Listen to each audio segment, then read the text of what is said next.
Hello hello प्यारे बच्चों, क्या हाल समाचार है सबके? कैसे हैं सब? आइए, स्वागत है आपका लेक्चर नंबर 6 पर, है ना। आई मीन लेक्चर नंबर 6 पर। चैप्टर है MEC, magnetic effect of current, या बोल लीजिए मूविंग चार्ज एंड मैग्नेटिज्म। यहां पे एक चीज लिखी हुई, लिखा हुआ है rest not till you reach. बहुत ही मतलब सिंपल सा स्टेटमेंट है, लेकिन बहुत ही स्ट्रॉन्ग स्टेटमेंट है। लिखा है rest not till you reach, यानी कि जब तक मंजिल ना पालो तब तक रुकना नहीं है, रुकना मना है। तो कैसे है मेरे प्यारे बच्चों, मेरे जवानों, सब तैनात है एकदम? आ जाओ, शुरू करते हैं आज का लेक्चर। देख लेते एक बार लास्ट क्लास में हमने क्या पढ़ा था। लास्ट क्लास का कोई ऐसा होमवर्क नहीं है ना। देखेंगे कि आज क्या पढ़ेंगे। कल जहां पे छोड़ा था वहीं से कंटिन्यू करेंगे। आज इसको हम क्या कर देंगे, फिनिश कर देंगे। और जी हाँ, 8 लेक्चर्स दिए हुए हैं इस चैप्टर के लिए, और 8 लेक्चर्स में हम इस चैप्टर को समाप्त कर देंगे। ठीक है सर? तो सर आज वही देखो, ये तो अपन ने पढ़ लिया था। क्या? Force on moving charge in magnetic field. बिल्कुल सर, एक बार देख लेते हैं। आपको पता है रिवाज के अनुसार, हाँ, लेक्चर एकदम चालू है, चकाचक है। ठीक है ना। Force on moving charge in magnetic field देख लिया था। इसके पीछे का रहस्य भी जान लिया था कि मूविंग चार्ज ही क्यों है। Yes sir. और आज हम देखने वाले motion of charge particle in magnetic field. Charge particle का मोशन कैसे होगा। और जी हां, मेला फिर लगेगा, पीवाईक्यू का मेला फिर लगेगा। तो ठोको ताली, ठोको। ओ गुरु, देख लेते लास्ट क्लास में क्या पढ़ा था, क्योंकि लास्ट क्लास का कोई भी होमवर्क हमारे पास नहीं है। Yes sir. तो लास्ट क्लास में हमने पढ़ा था magnetic field due to infinite या long, very long solid current carrying wire. Yes sir. तो जो करंट था आई, वो यूनिफॉर्मली डिस्ट्रीब्यूटेड था उसके क्रॉस सेक्शन में। Yes sir. रेडियस की तरह कैपिटल आर, तो पूरे के पूरे क्रॉस सेक्शन में करंट फैला हुआ था। Yes sir. ठीक है। फिर वही हमेशा की तरह इनसाइड वाला पॉइंट, सरफेस वाला पॉइंट, आउटसाइड वाला पॉइंट। मैग्नेटिक फील्ड चाहिए, सरफेस और आउटसाइड वाला तो हॉलो जैसा ही था, जो हमने पिछले लेक्चर में पढ़ा था। सरफेस पर कितना, mu not I divided by 2 pi capital R. Yes sir. बाहर कितना, mu not I divided by 2 pi small R. और अंदर वाले पॉइंट के लिए कितना हो गया था, अंदर वाले पॉइंट की डिस्टेंस पर डिपेंड करता है। मान लो अंदर वाले पॉइंट की डिस्टेंस एक्सिस से स्मॉल आर है, तो mu not I small R divided by 2 pi capital R square, जिसको हम mu nought J R by 2 भी लिख देते हैं। जे हो गया करंट डेंसिटी, तो mu nought J small R by 2। उस पर सवाल भी कर लिए, खूब सारे ग्राफ वगैरह भी देख लिया चकाचक। अंदर के लिए जो है स्ट्रेट लाइन होगा, B is directly proportional to R. और बाहर वाले के लिए, अंदर वाले के लिए स्ट्रेट लाइन है, मतलब लीनियर डिपेंडेंस है, लीनियर रिलेशन है। और बाहर वाले के लिए इनवर्सली प्रोपोर्शनल है, डिक्रीजिंग है, non linear. Yes sir, yes sir, बिल्कुल ठीक है ना। फिर उसके बाद हमने बहुत सारा समय इन्वेस्ट किया क्रॉस प्रोडक्ट में, तो अब हम एकदम बढ़िया तरीके से जो है क्रॉस प्रोडक्ट आ गया है। बोलो बेटा। यस सर, क्रॉस प्रोडक्ट मैंने आपको पढ़ा दिया। उसके बाद हमने पढ़ा force acting on a charge particle moving inside magnetic field. क्या फॉर्मूला था देख लो, क्या फॉर्मूला था देखो सर। वो फॉर्मूला था F vector is equals to Q V cross B. और मैंने आपको बखूबी सिखा दिया है कि किन्हीं भी दो वेक्टर्स का क्रॉस प्रोडक्ट कैसे लेना है। ए क्रॉस बी और बी क्रॉस से दोनों अपोजिट होते हैं। ए क्रॉस बी मतलब एरो बनाएंगे ए से बी, बी क्रॉस से मतलब एरो बनाएंगे बी से ए, और फिर राइट हैंड की फिंगर्स को कर्ल करेंगे और अंगूठा डायरेक्शन देगा किसका, ए क्रॉस बी या बी क्रॉस से, जो भी पूछा गया। यस सर, ठीक है ना। तो अब देखो F vector equals to Q V cross B, याद है क्या? Yes sir. तो हमने यहाँ पे की पॉइंट पढ़ा था कि चार्ज, सॉरी, जो पार्टिकल है वो चार्जलेस हो गया, जैसे न्यूट्रॉन हो गया।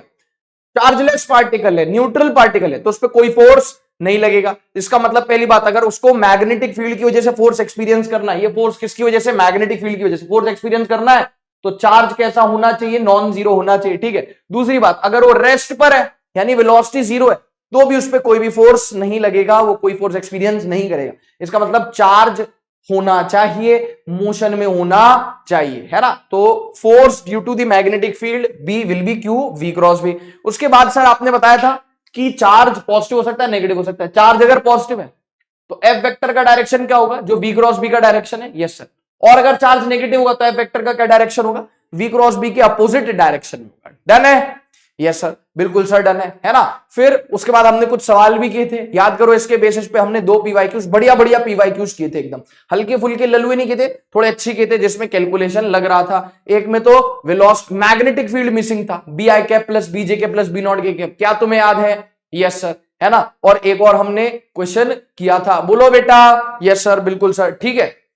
उसमें क्यू का वैल्यू दिया हुआ था, बी का वैल्यू दिया हुआ था 2 टेस्ला इन वाई डायरेक्शन, वाई डायरेक्शन मतलब 2 जे कैप, और वेलोसिटी दिया हुआ था 2i cap plus 3j cap into 10 की पावर 6 मीटर पर सेकंड। देखो यार, मतलब ऐसा नहीं कि मेरे को मैंने डेटा याद किया, मेरे को अपने आप मेरे सबकॉन्शियस माइंड में ये डेटा क्या हो गया, पढ़ाते पढ़ाते क्या हो गया बेटा, फीड हो गया। तो आपके दिमाग में भी ऐसे फीड हो जाना चाहिए। एक बार को मैं भूल जाऊं तो मैं भूलना अफोर्ड कर सकता हूं, क्योंकि मुझे नीट नहीं लिखना है ना। आपको नीट लिखना, आपको नीट देना, तो आप ये सारी चीजें भूलना अफोर्ड नहीं कर सकते। और ये मैं आपको पहले भी बोल चुका हूं कि यार आपकी एज मेरे से कम है, हाँ ठीक है, अपनी एज में जो है 3-4 साल का फर्क होगा, है ना, बट आपकी एज मेरे से कम है, जोक सपाट, आपकी एज मेरे से कम है, तो आपका दिमाग अभी पीक पर है अपनी शार्पनेस की, ठीक है क्या। तो आपको तो ये बाय डिफॉल्ट सारी चीजें क्या होनी चाहिए, दिमाग में स्कैन हो जानी चाहिए, ठीक है सर।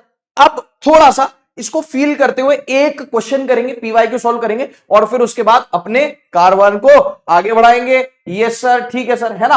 अब देखो यहां पे सवाल है नीट 2005 का, एक बार आप पढ़ दो, है ना। ये सवाल टफ नहीं है, लेकिन यहां से हमारा विजुअलाइजेशन स्टार्ट होगा। आज का लेक्चर हल्का फुल्का ही रहेगा, बहुत टफ नहीं होगा, लेकिन चीजों को विजुलाइज करना बहुत ज्यादा जरूरी है। आज के लेक्चर में चीजें दिखेंगी, अगर आप सीधे बैठ के एकदम तैनात होके बैठोगे, पढ़ोगे बढ़िया से, तो आपको चीजें दिखेंगी, फील होंगी, ठीक है क्या। और लेक्चर कब खत्म हो गया आपको हवा भी नहीं लगेगी। और आज तो कोटा में जो है झमाझम बारिश हो रही है, तो इस लेक्चर को रिकॉर्ड करने के बाद मैं तो भाई गर्मा गर्म पकौड़े खाने वाला हूं चाय के साथ, तुम अपना देख लेना, है ना। तो क्या लिखा हुआ है, सवाल पढ़ते, एक बार मैं सवाल पढ़ देता हूं। A very long straight wire carries a current I, carries a current I eight the instant, है ना। एक आपको ये वायर दिख रहा है क्या, एक बार देख लूं मैं, विजिबल है, हाँ सर विजिबल है, एकदम बढ़िया, आंखें अच्छे से काम कर रही है हमारी, है ना। ये देखो भाई, ये वायर है, वेरी लॉन्ग वायर है, करंट लेके जा रहा है ऊपर, ठीक है। At the instant when charge plus Q is at point P, यहां पे एक चार्ज है क्यू, जो कि कहां रखा हुआ है, पॉइंट पी पर रखा हुआ है, हैज वेलोसिटी वी वेक्टर, ये वेलोसिटी आपको दे रखी है right hand side V vector as shown, ठीक है सर। और यहाँ पे आपको एक्सेस दे रखा है, ये एक्स एक्सेस हो गया, ये वाई एक्सेस हो गया, ठीक है ना। Then the force on the charge is along O Y along O X opposite to O Y opposite to O X. तो आप एक बार इसको देख लो और अपन मिलके फिर इसको सॉल्व करते हैं, बोलो ठीक है क्या। देखो मैं साइड में हटा हुआ हूं, क्रॉस प्रोडक्ट आना चाहिए, मैं आपको पूरा इसको विजुलाइज करवाऊंगा, ये दो स्टाइलस यानी दो पेंसिल से पूरा आपको विजुलाइज करवाऊंगा। तो आप देख लो भाई, मैं साइड में हट गया, हाँ भाई डन। Yes sir. देखो यार, सबसे पहले हमें देखना है कि हमें यहाँ पे कौन सा फॉर्मूला लगाना है। तो एक ही फॉर्मूला तो पड़ता है हमें फोर्स का, कौन सा, एफ वेक्टर बराबर Q V cross B. Yes sir, बरोबर, अरे सही है ना, हाँ सर।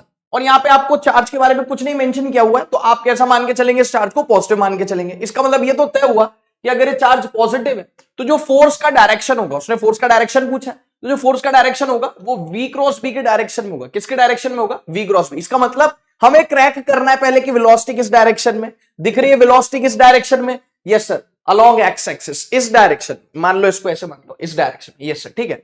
और हमें क्रैक करना है कि मैग्नेटिक फील्ड किस डायरेक्शन में, वो देख लेते हैं। मैग्नेटिक फील्ड है किसकी वजह से, इस वायर की वजह से। तो पी पॉइंट पर जहां पर चार्ज स्थित है, जहां पर चार्ज पोजीशनड है, वहां पर मैग्नेटिक फील्ड किस डायरेक्शन में है, स्ट्रेट वायर, राइट हैंड का अंगूठा thumb in the direction of current, तो पी पॉइंट पर फिंगर्स अंदर जा रही है।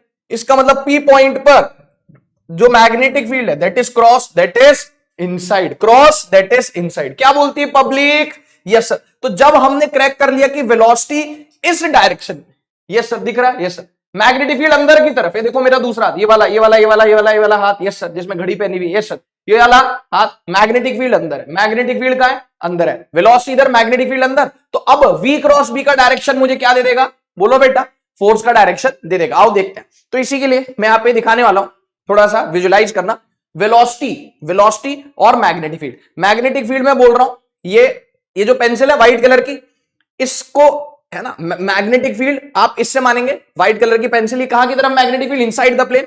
तो ये देखो, ये इनसाइड द प्लेन, अंदर की तरफ, अरे यार बेटा यार, इनसाइड द प्लेन अंदर की तरफ, ठीक है सर। और वेलोसिटी कहां है, आगे की तरफ, वेलोसिटी कहां है, आगे की तरफ, दिख रही है क्या वेलोसिटी, यस सर। एक काम करते हैं, यहां पे ना ब्लैक बैकग्राउंड लगा देता हूं ताकि आपको फील आ जाए, ब्लैक बैकग्राउंड लगा देता हूं। अब देखो, ये मैग्नेटिक फील्ड हो गई अंदर की तरफ, इनसाइड, बोलो अंदर की तरफ, इनसाइड, यस सर।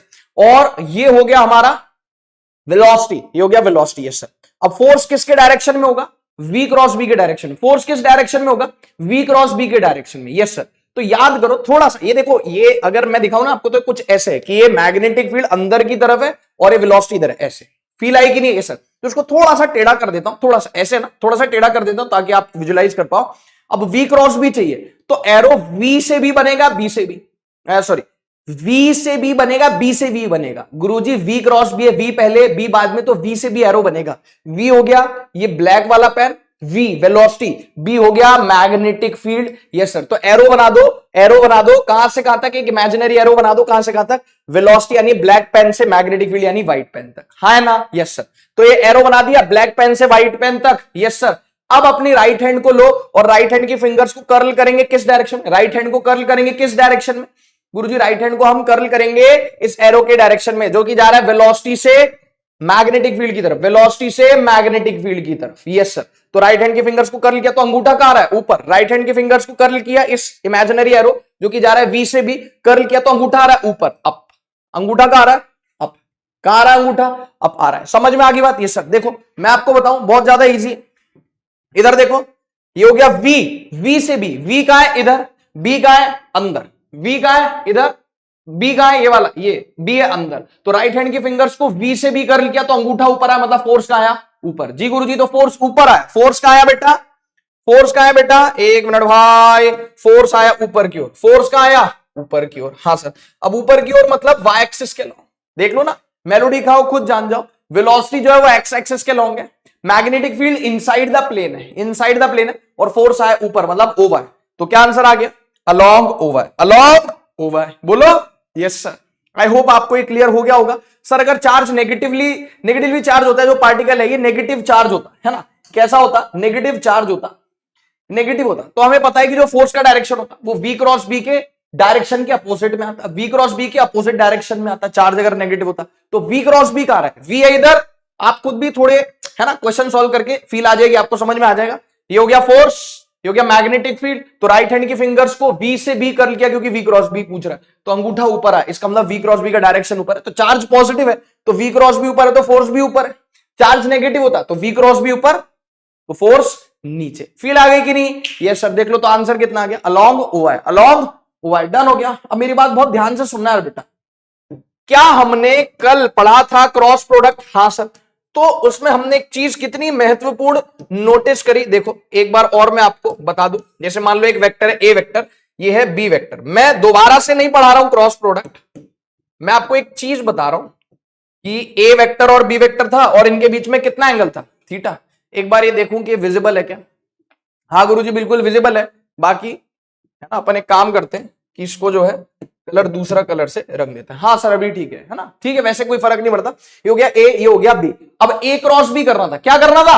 ए क्रॉस बी। तो ए क्रॉस बी कर रहा था इस तरीके से। यस सर, तो मैं अगर ए क्रॉस बी बनाऊं तो ए क्रॉस बी कहीं ऊपर आ रहा है कि नहीं आ रहा है? यस सर, है ना? या इसको एक काम करें, कौन से कलर से बनाना? येलो कलर से बना है, बना लो, येलो से बना लो। तो यार ये क्या हो गया? ए क्रॉस बी। ये क्या हो गया? ए क्रॉस बी। पहले आप इसको अच्छे से विजुलाइज करें, दिख रहा है कि नहीं दिख रहा है? Yes sir.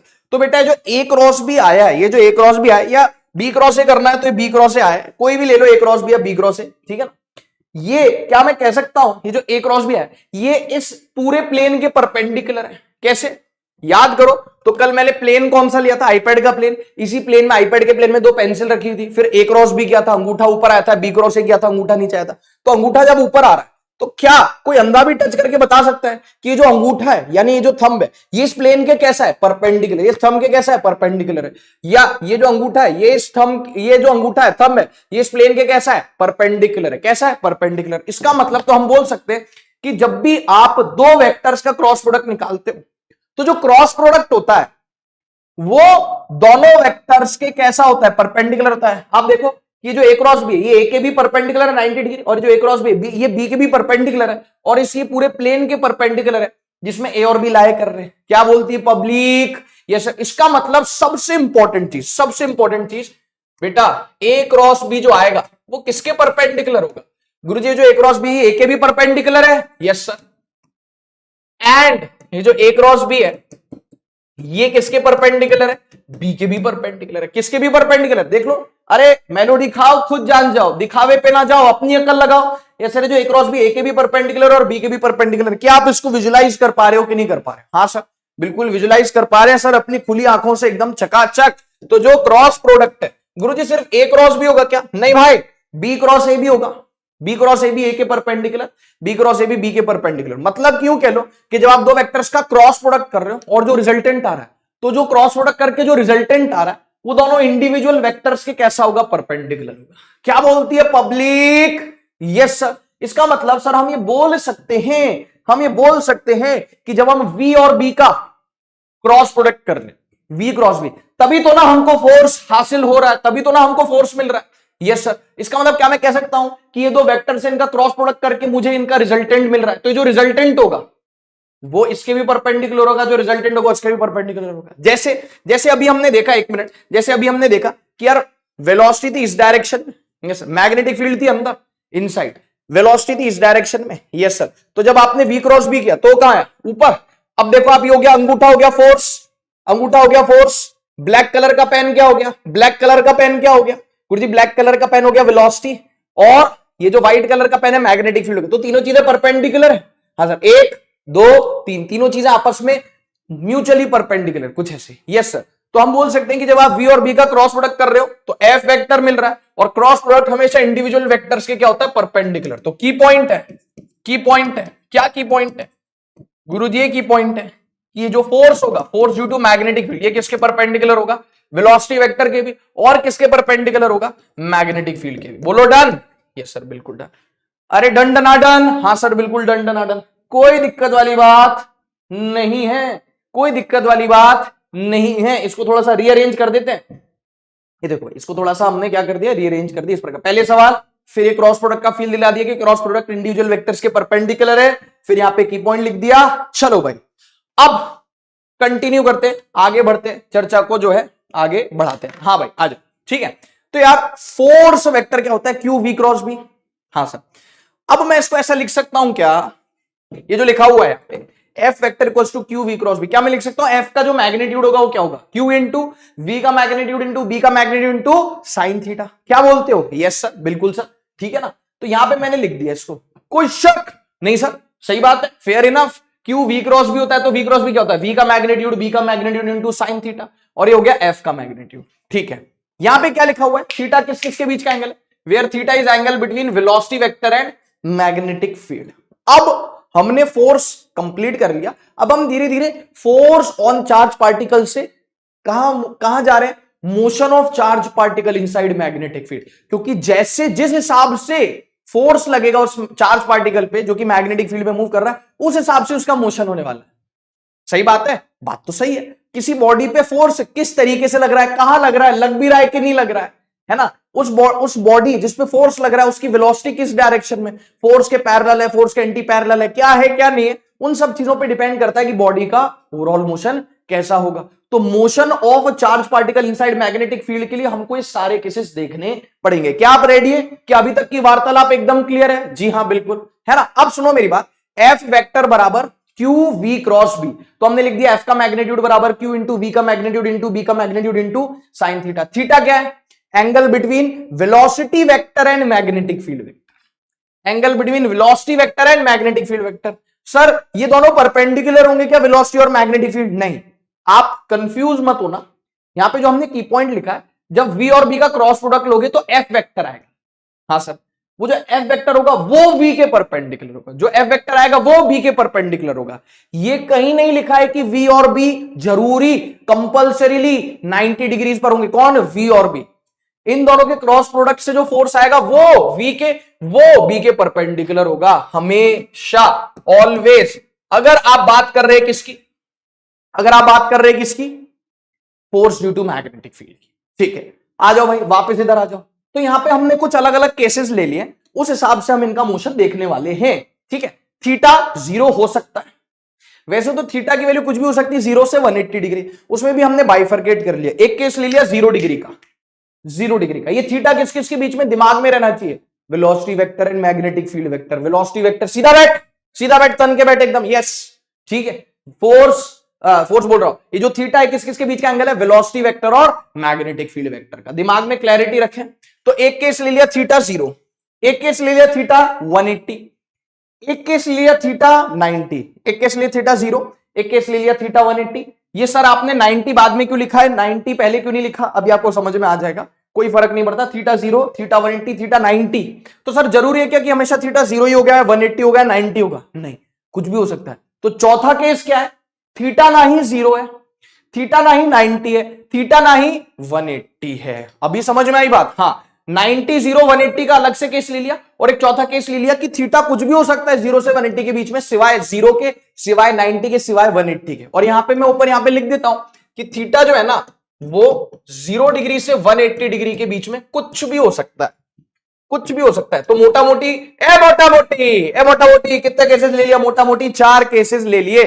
ये समझ में आ रहा है? थीटा जो है 0 डिग्री से बड़ा या बराबर है, या थीटा जो है 180 डिग्री से छोटा या बराबर है। मतलब 0 भी हो सकता है, 180 भी हो सकता है, और 0 180 के बीच में कुछ भी हो सकता है, इंक्लूडिंग 0 एंड 180।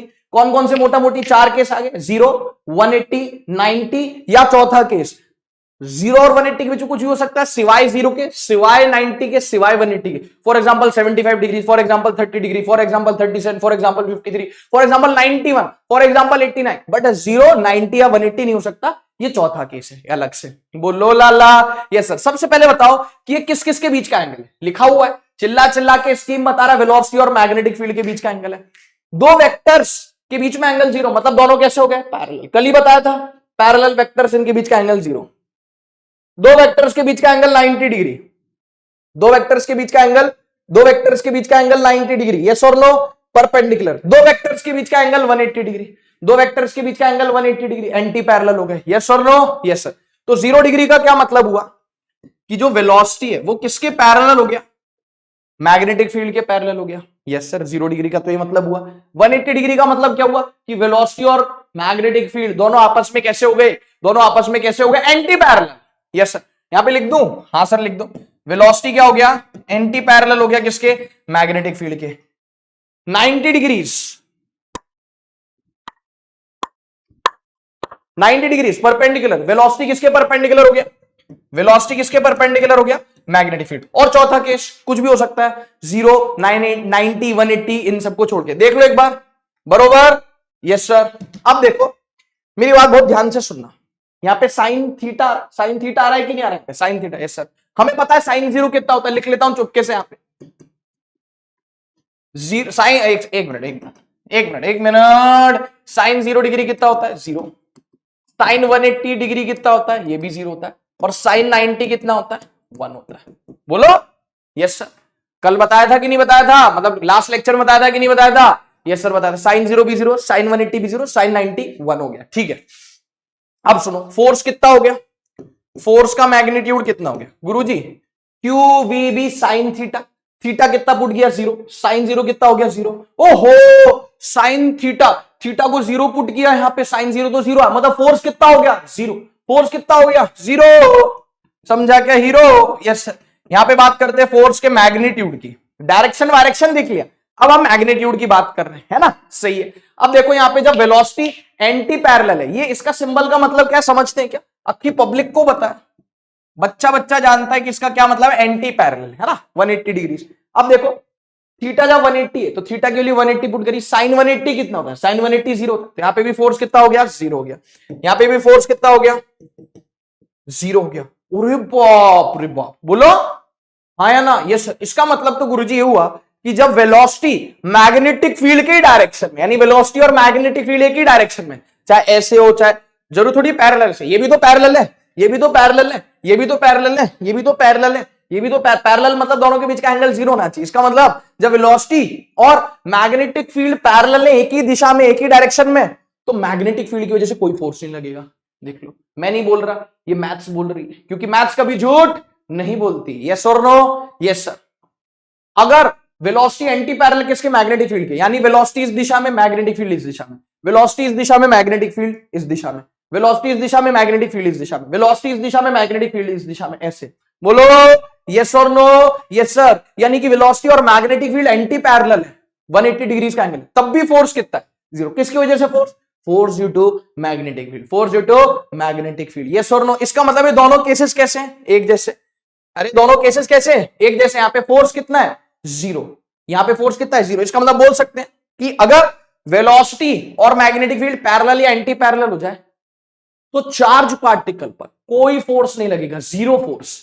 कोई फोर्स मतलब पुश या पुल, धक्का नहीं लगेगा। तो क्या मैं बोल सकता हूं, फोर्स ड्यू टू, या यूं कह लो no force due to magnetic field, no force due to magnetic field acts on charge particle, acts on charge particle. बोलो बेटा, यस सर। इसका मतलब कोई फोर्स नहीं लगेगा, तो चार्ज जैसे चल रहा है वैसे ही चलता रहेगा। अगर मान लो आपकी तरफ कोई फुटबॉल आ रही है, आपने उसको लात मार दी, उसकी डायरेक्शन चेंज कर दी, उसकी दिशा चेंज कर दी, तो फोर्स, हमने पढ़ा 11th क्लास में लॉज ऑफ मोशन में कि भैया कि फोर्स क्या कर सकता है, किसी चलती बॉडी को रोक सकता है, रुकी हुई बॉडी को चला सकता है ना, स्पीड चेंज कर सकता है, डायरेक्शन चेंज कर सकता है, यस और नो, है ना। मान लो आपके पास कोई फुटबॉल आ रही है, आपने उसको लात मार के उसका डायरेक्शन चेंज कर दिया, अब यहां पे तो फोर्स ही नहीं है। इसका मतलब चार्ज पार्टिकल जैसे चल रहा है, और चार्ज पार्टिकल को चलना पड़ेगा, क्योंकि यहां पे तो हम रुके हुए चार्ज पार्टिकल की बात ही नहीं कर रहे, क्योंकि चार्ज पार्टिकल रुक जाता है तो चाहे वेलोसिटी और मैग्नेटिक फील्ड के बीच में कोई भी एंगल हो, अगर चार्ज रुका हुआ है, वेलोसिटी जीरो है तो फोर्स जीरो। हम तो चलते हुए पार्टिकल की बात कर रहे हैं। अगर फोर्स ही नहीं है, कोई धक्का ही नहीं है, इसका मतलब चार्ज जैसे चल रहा था वैसे चलता रहेगा एकदम, यस और नो। हाँ सर, बिल्कुल सर, सही बात है। देख लो इसको फटाफट से, कोई शक नहीं सर। तो ये दो केसेस तो शुरू होते ही खत्म हो गए। कैसे, इसमें क्या पढ़े सारा, जब फोर्स ही जीरो है तो इसमें और आगे क्या पढ़े, हाँ या ना, यस सर, ठीक है। अब यहां पे देखो, यहां पे देखो, थीटा बराबर 90 डिग्री है, तो हमें पता है कि थीटा 90 पुट किया, साइन 90 कितना आ गया, 1 आ गया। तो हमने बोला फोर्स का मैग्नीट्यूड कितना है रे गुरुजी, आ गया Q इंटू वी का मैग्नीट्यूड इंटू बी का मैग्नीट्यूड इंटू थीटा कितना हो गया 90, साइन 90 कितना हो गया 1, तो 1 से मल्टीप्लाई करोगे तो कितना आएगा, 1 ही आएगा। तो फोर्स कितना हो गया QVB, फोर्स कितना हो गया QVB, कब, जब वेलोसिटी और मैग्नेटिक फील्ड, वेलोसिटी और मैग्नेटिक फील्ड, वेलोसिटी और मैग्नेटिक फील्ड, वेलोसिटी और मैग्नेटिक फील्ड आपस में कैसे, परपेंडिकुलर, आपस में कैसे है, परपेंडिकुलर है, बोलो, है ना, सही बात है, यस सर। ये देख लो, इसमें कोई दिक्कत। और तो ये दो केस तो ऐसे नहीं बढ़ गए। हाँ, इनके डायग्राम्स में आपको अगली स्लाइड पे दिखा देता हूं। सबसे ज्यादा डिटेल में जिस केस को पढ़ाया जाएगा, सबसे ज्यादा डिटेल में, जिसमें सबसे ज्यादा सवाल आते हैं नीट में, वो ये तीसरा केस है। बोलो ठीक है क्या, क्योंकि इसी में सबसे ज्यादा टेक्निकलिटी है, इसी में सबसे ज्यादा सवाल पूछे जाते हैं। ये तो शुरू होते ही खत्म हो गए, कोई फोर्स ही नहीं लग रहा। हाँ, डायग्राम में बता दूंगा, तो इनके डायग्राम वगैरह देख के सबसे ज्यादा डिटेल में स्टार मार्क वाले केस पे अपन चर्चा करेंगे। और फिर जब ये थर्ड वाला खत्म हो जाएगा तो फोर्थ देखेंगे कि भाई जीरो भी नहीं हुआ अगर angle between them, velocity and magnetic field 90 भी नहीं हुआ, 180 भी नहीं हुआ, तो कितना होगा वो देखी जाएगी। तो कितना होगा, यहां पे वैल्यू जरूर लिख सकता हूं, कितना होगा फोर्स का मैग्नीट्यूड कितना होगा गुरुजी, होगा Q इंटू वी का मैग्नीट्यूड इंटू बी का magnitude into sine of theta. अब वो डिपेंड करेगा कि थीटा कितना है, वो एकदम लास्ट में देखेंगे, वो एकदम काय में देखेंगे, एकदम लास्ट में देखेंगे। बोलो ठीक है, यस सर। आप एक बार इस बोर्ड पे जो भी सब कुछ लिखा हुआ है एक बार फटाफट से अपने दिलो दिमाग में बसा लो, फिर अपन आगे चलते हैं, ठीक है सर। देख लिया, हाँ सर। देखो भाई, अच्छा मुझे एक बात बताओ, अगर मैं आपको चार्ज दे दूं, क्यू दे दूं, वेलोसिटी का मैग्नीट्यूड दे दूं, बी का मैग्नेटिक फील्ड का मैग्नीट्यूड दे दूं, थीटा दे दूं, यानी वेलोसिटी और मैग्नेटिक फील्ड के बीच का एंगल दे दूं, तो क्या आप इन तीनों को मल्टीप्लाई करके Q V B sine theta को फोर्स निकाल सकते हो? यस सर, बिल्कुल, है ना। ये दोनों केसेस एक जैसे हैं, यहां पे चार्ज को कोई फर्क नहीं पड़ेगा, चार्ज विल रिमेन अनअफेक्टेड। तो यहां पे हम लिख भी सकते, यहां पे हम लिख भी सकते, charge will remain, charge will remain, charge will remain unaffected. Unaffected समझते हो, जैसे जो ढीठ लोग होते हैं उनको आप कुछ भी बोल लो, कितना भी समझा लो, कुछ भी कर लो, उनके कान पे जू भी नहीं रेंगती, अनअफेक्टेड रहते हैं, अनबॉदर्ड रहते हैं। यस सर, वैसे ये चार्ज भी अनअफेक्टेड रहेगा। देखो भाई, विजिबल है क्या? हाँ सर, विजिबल तो है, लेकिन लिखने का तरीका थोड़ा कैजुअल है, कोई बात नहीं, चलेगा। Charge will remain unaffected. आ जाओ, इसके डायग्राम बताता हूं, फिर तीसरा केस पूरा डिटेल में पढ़ेंगे, और जब ये तीसरा हो जाएगा तो चौथा भी केस देख लेंगे, ठीक है ना। अब देखो, एक चीज देख लो, मेरे को एक बात बताओ कि अगर ये मैग्नेटिक फील्ड है, मैग्नेटिक फील्ड लाइंस आपको ऐसे दे रखे हैं, अरे जैसे इलेक्ट्रिक फील्ड लाइंस दे रखे होते थे ना, वैसे मैग्नेटिक फील्ड लाइंस दे रखे हैं यार, उसमें क्या दिक्कत है? हाँ सर, जब इलेक्ट्रिक फील्ड को विजुलाइज करने के लिए इलेक्ट्रिक फील्ड लाइंस का इस्तेमाल किया जा सकता है, तो मैग्नेटिक फील्ड बोलेगी मैं भी, मैग्नेटिक फील्ड क्या बोलेगी? मुझे भी ले लो। सही बात है ना, मेरे को भी विजुलाइज करने के लिए मैग्नेटिक फील्ड लाइंस बना दो। यस सर, ठीक है। अब आपने इस मैग्नेटिक फील्ड में एक चार्ज को रेस्ट से रिलीज कर दिया, रेस्ट से छोड़ दिया, रेस्ट से छोड़ दिया मतलब वो रेस्ट पर है, और वो सारा रेस्ट पर है, तो उसमें फोर्स कितना लगेगा? Force due to magnetic field कितना लगेगा, force due to magnetic field कितना लगेगा गुरुजी, 0 है ना, तो 0 cross B, yes sir. Rest से छोड़ा है, वेलोसिटी 0 है तो 0 है, तो force due to magnetic field कितना है, 0।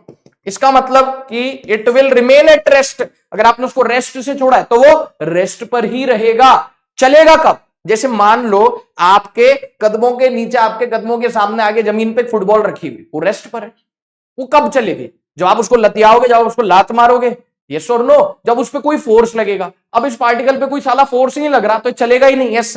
इसका मतलब the particle will remain at rest, the particle will remain at rest. अरे बोलो ना लाला, यस सर, तुम पढ़ रहे हो इन फिजिक्स वाला, सही है, यस सर बिल्कुल सही है। चलो भाई आगे चलो, क्या सर वो बताओ ना, काम की बात जो आप बता रहे थे वो रेस्ट पर है तो रेस्ट पर ही रहेगा, वो तो ठीक है, वो आप बताओ जब वेलोसिटी और मैग्नेटिक फील्ड के बीच का एंगल 0 होगा, ये वेलोसिटी और मैग्नेटिक फील्ड के बीच का एंगल 180 डिग्री हो तो कैसा मोशन होगा, कैसा मोशन होगा, मैं बता दूं कैसा मोशन होगा, जैसा चार्ज पार्टिकल चल रहा था वैसा ही चलता रहेगा, ढीठ है ना, अनअफेक्टेड है, कान पे जू भी नहीं रहेंगे, एकदम कोई फर्क नहीं पड़ रहा, उसको मतलब ही नहीं, कोई लेना देना ही नहीं कोई मैग्नेटिक फील्ड से। ये देख मैग्नेटिक फील्ड इस डायरेक्शन में, दो डायग्राम है, एक मिनट, ये मैं थोड़ा सा यहाँ पे बाइफरकेशन कर देता हूं, तो जब मैं ये वाला डायग्राम दिखा रहा हूं तो सिर्फ आप इसी पे फोकस करें।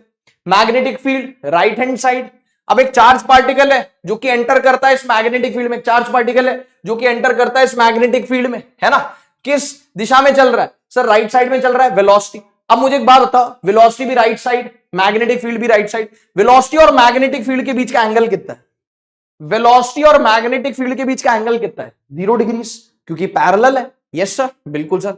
तो अब मुझे एक बात बताओ, हमें तो पता है कि जब थीटा 0 होता है तो force due to magnetic field कितना हो जाता है, 0 हो जाता है। इसका मतलब यहां पे लिखा हुआ है देखो, charge will remain unaffected, charge को कद्दू कोई फर्क नहीं पड़ेगा, मतलब जैसा चल रहा है वैसा चलता रहेगा। ओ गुरु ठोको ताली ठोको, मतलब गुरुजी ऐसे चल रहा था, जिस दिशा में जा रहा था उस दिशा में चलता जाएगा, चलता जाएगा और चलता जाएगा बिना किसी दिक्कत के। क्या बोलती है पब्लिक, ये देख लो इधर, हाँ सर ऐसे ही चलता रहेगा, इसको कोई फर्क नहीं पड़ेगा। अब ये केस देख लो, यहां पे मैग्नेटिक फील्ड है राइट हैंड साइड, और मान लो आपने एक चार्ज पार्टिकल को फेंका लेफ्ट हैंड साइड, यानी कि वेलोसिटी इस साइड, मैग्नेटिक फील्ड इस साइड, वेलोसिटी और मैग्नेटिक फील्ड के बीच का एंगल कितना हो गया, वेलोसिटी और मैग्नेटिक फील्ड के बीच का एंगल कितना हो गया, 180 डिग्री, एंटी पैरेलल हो गए।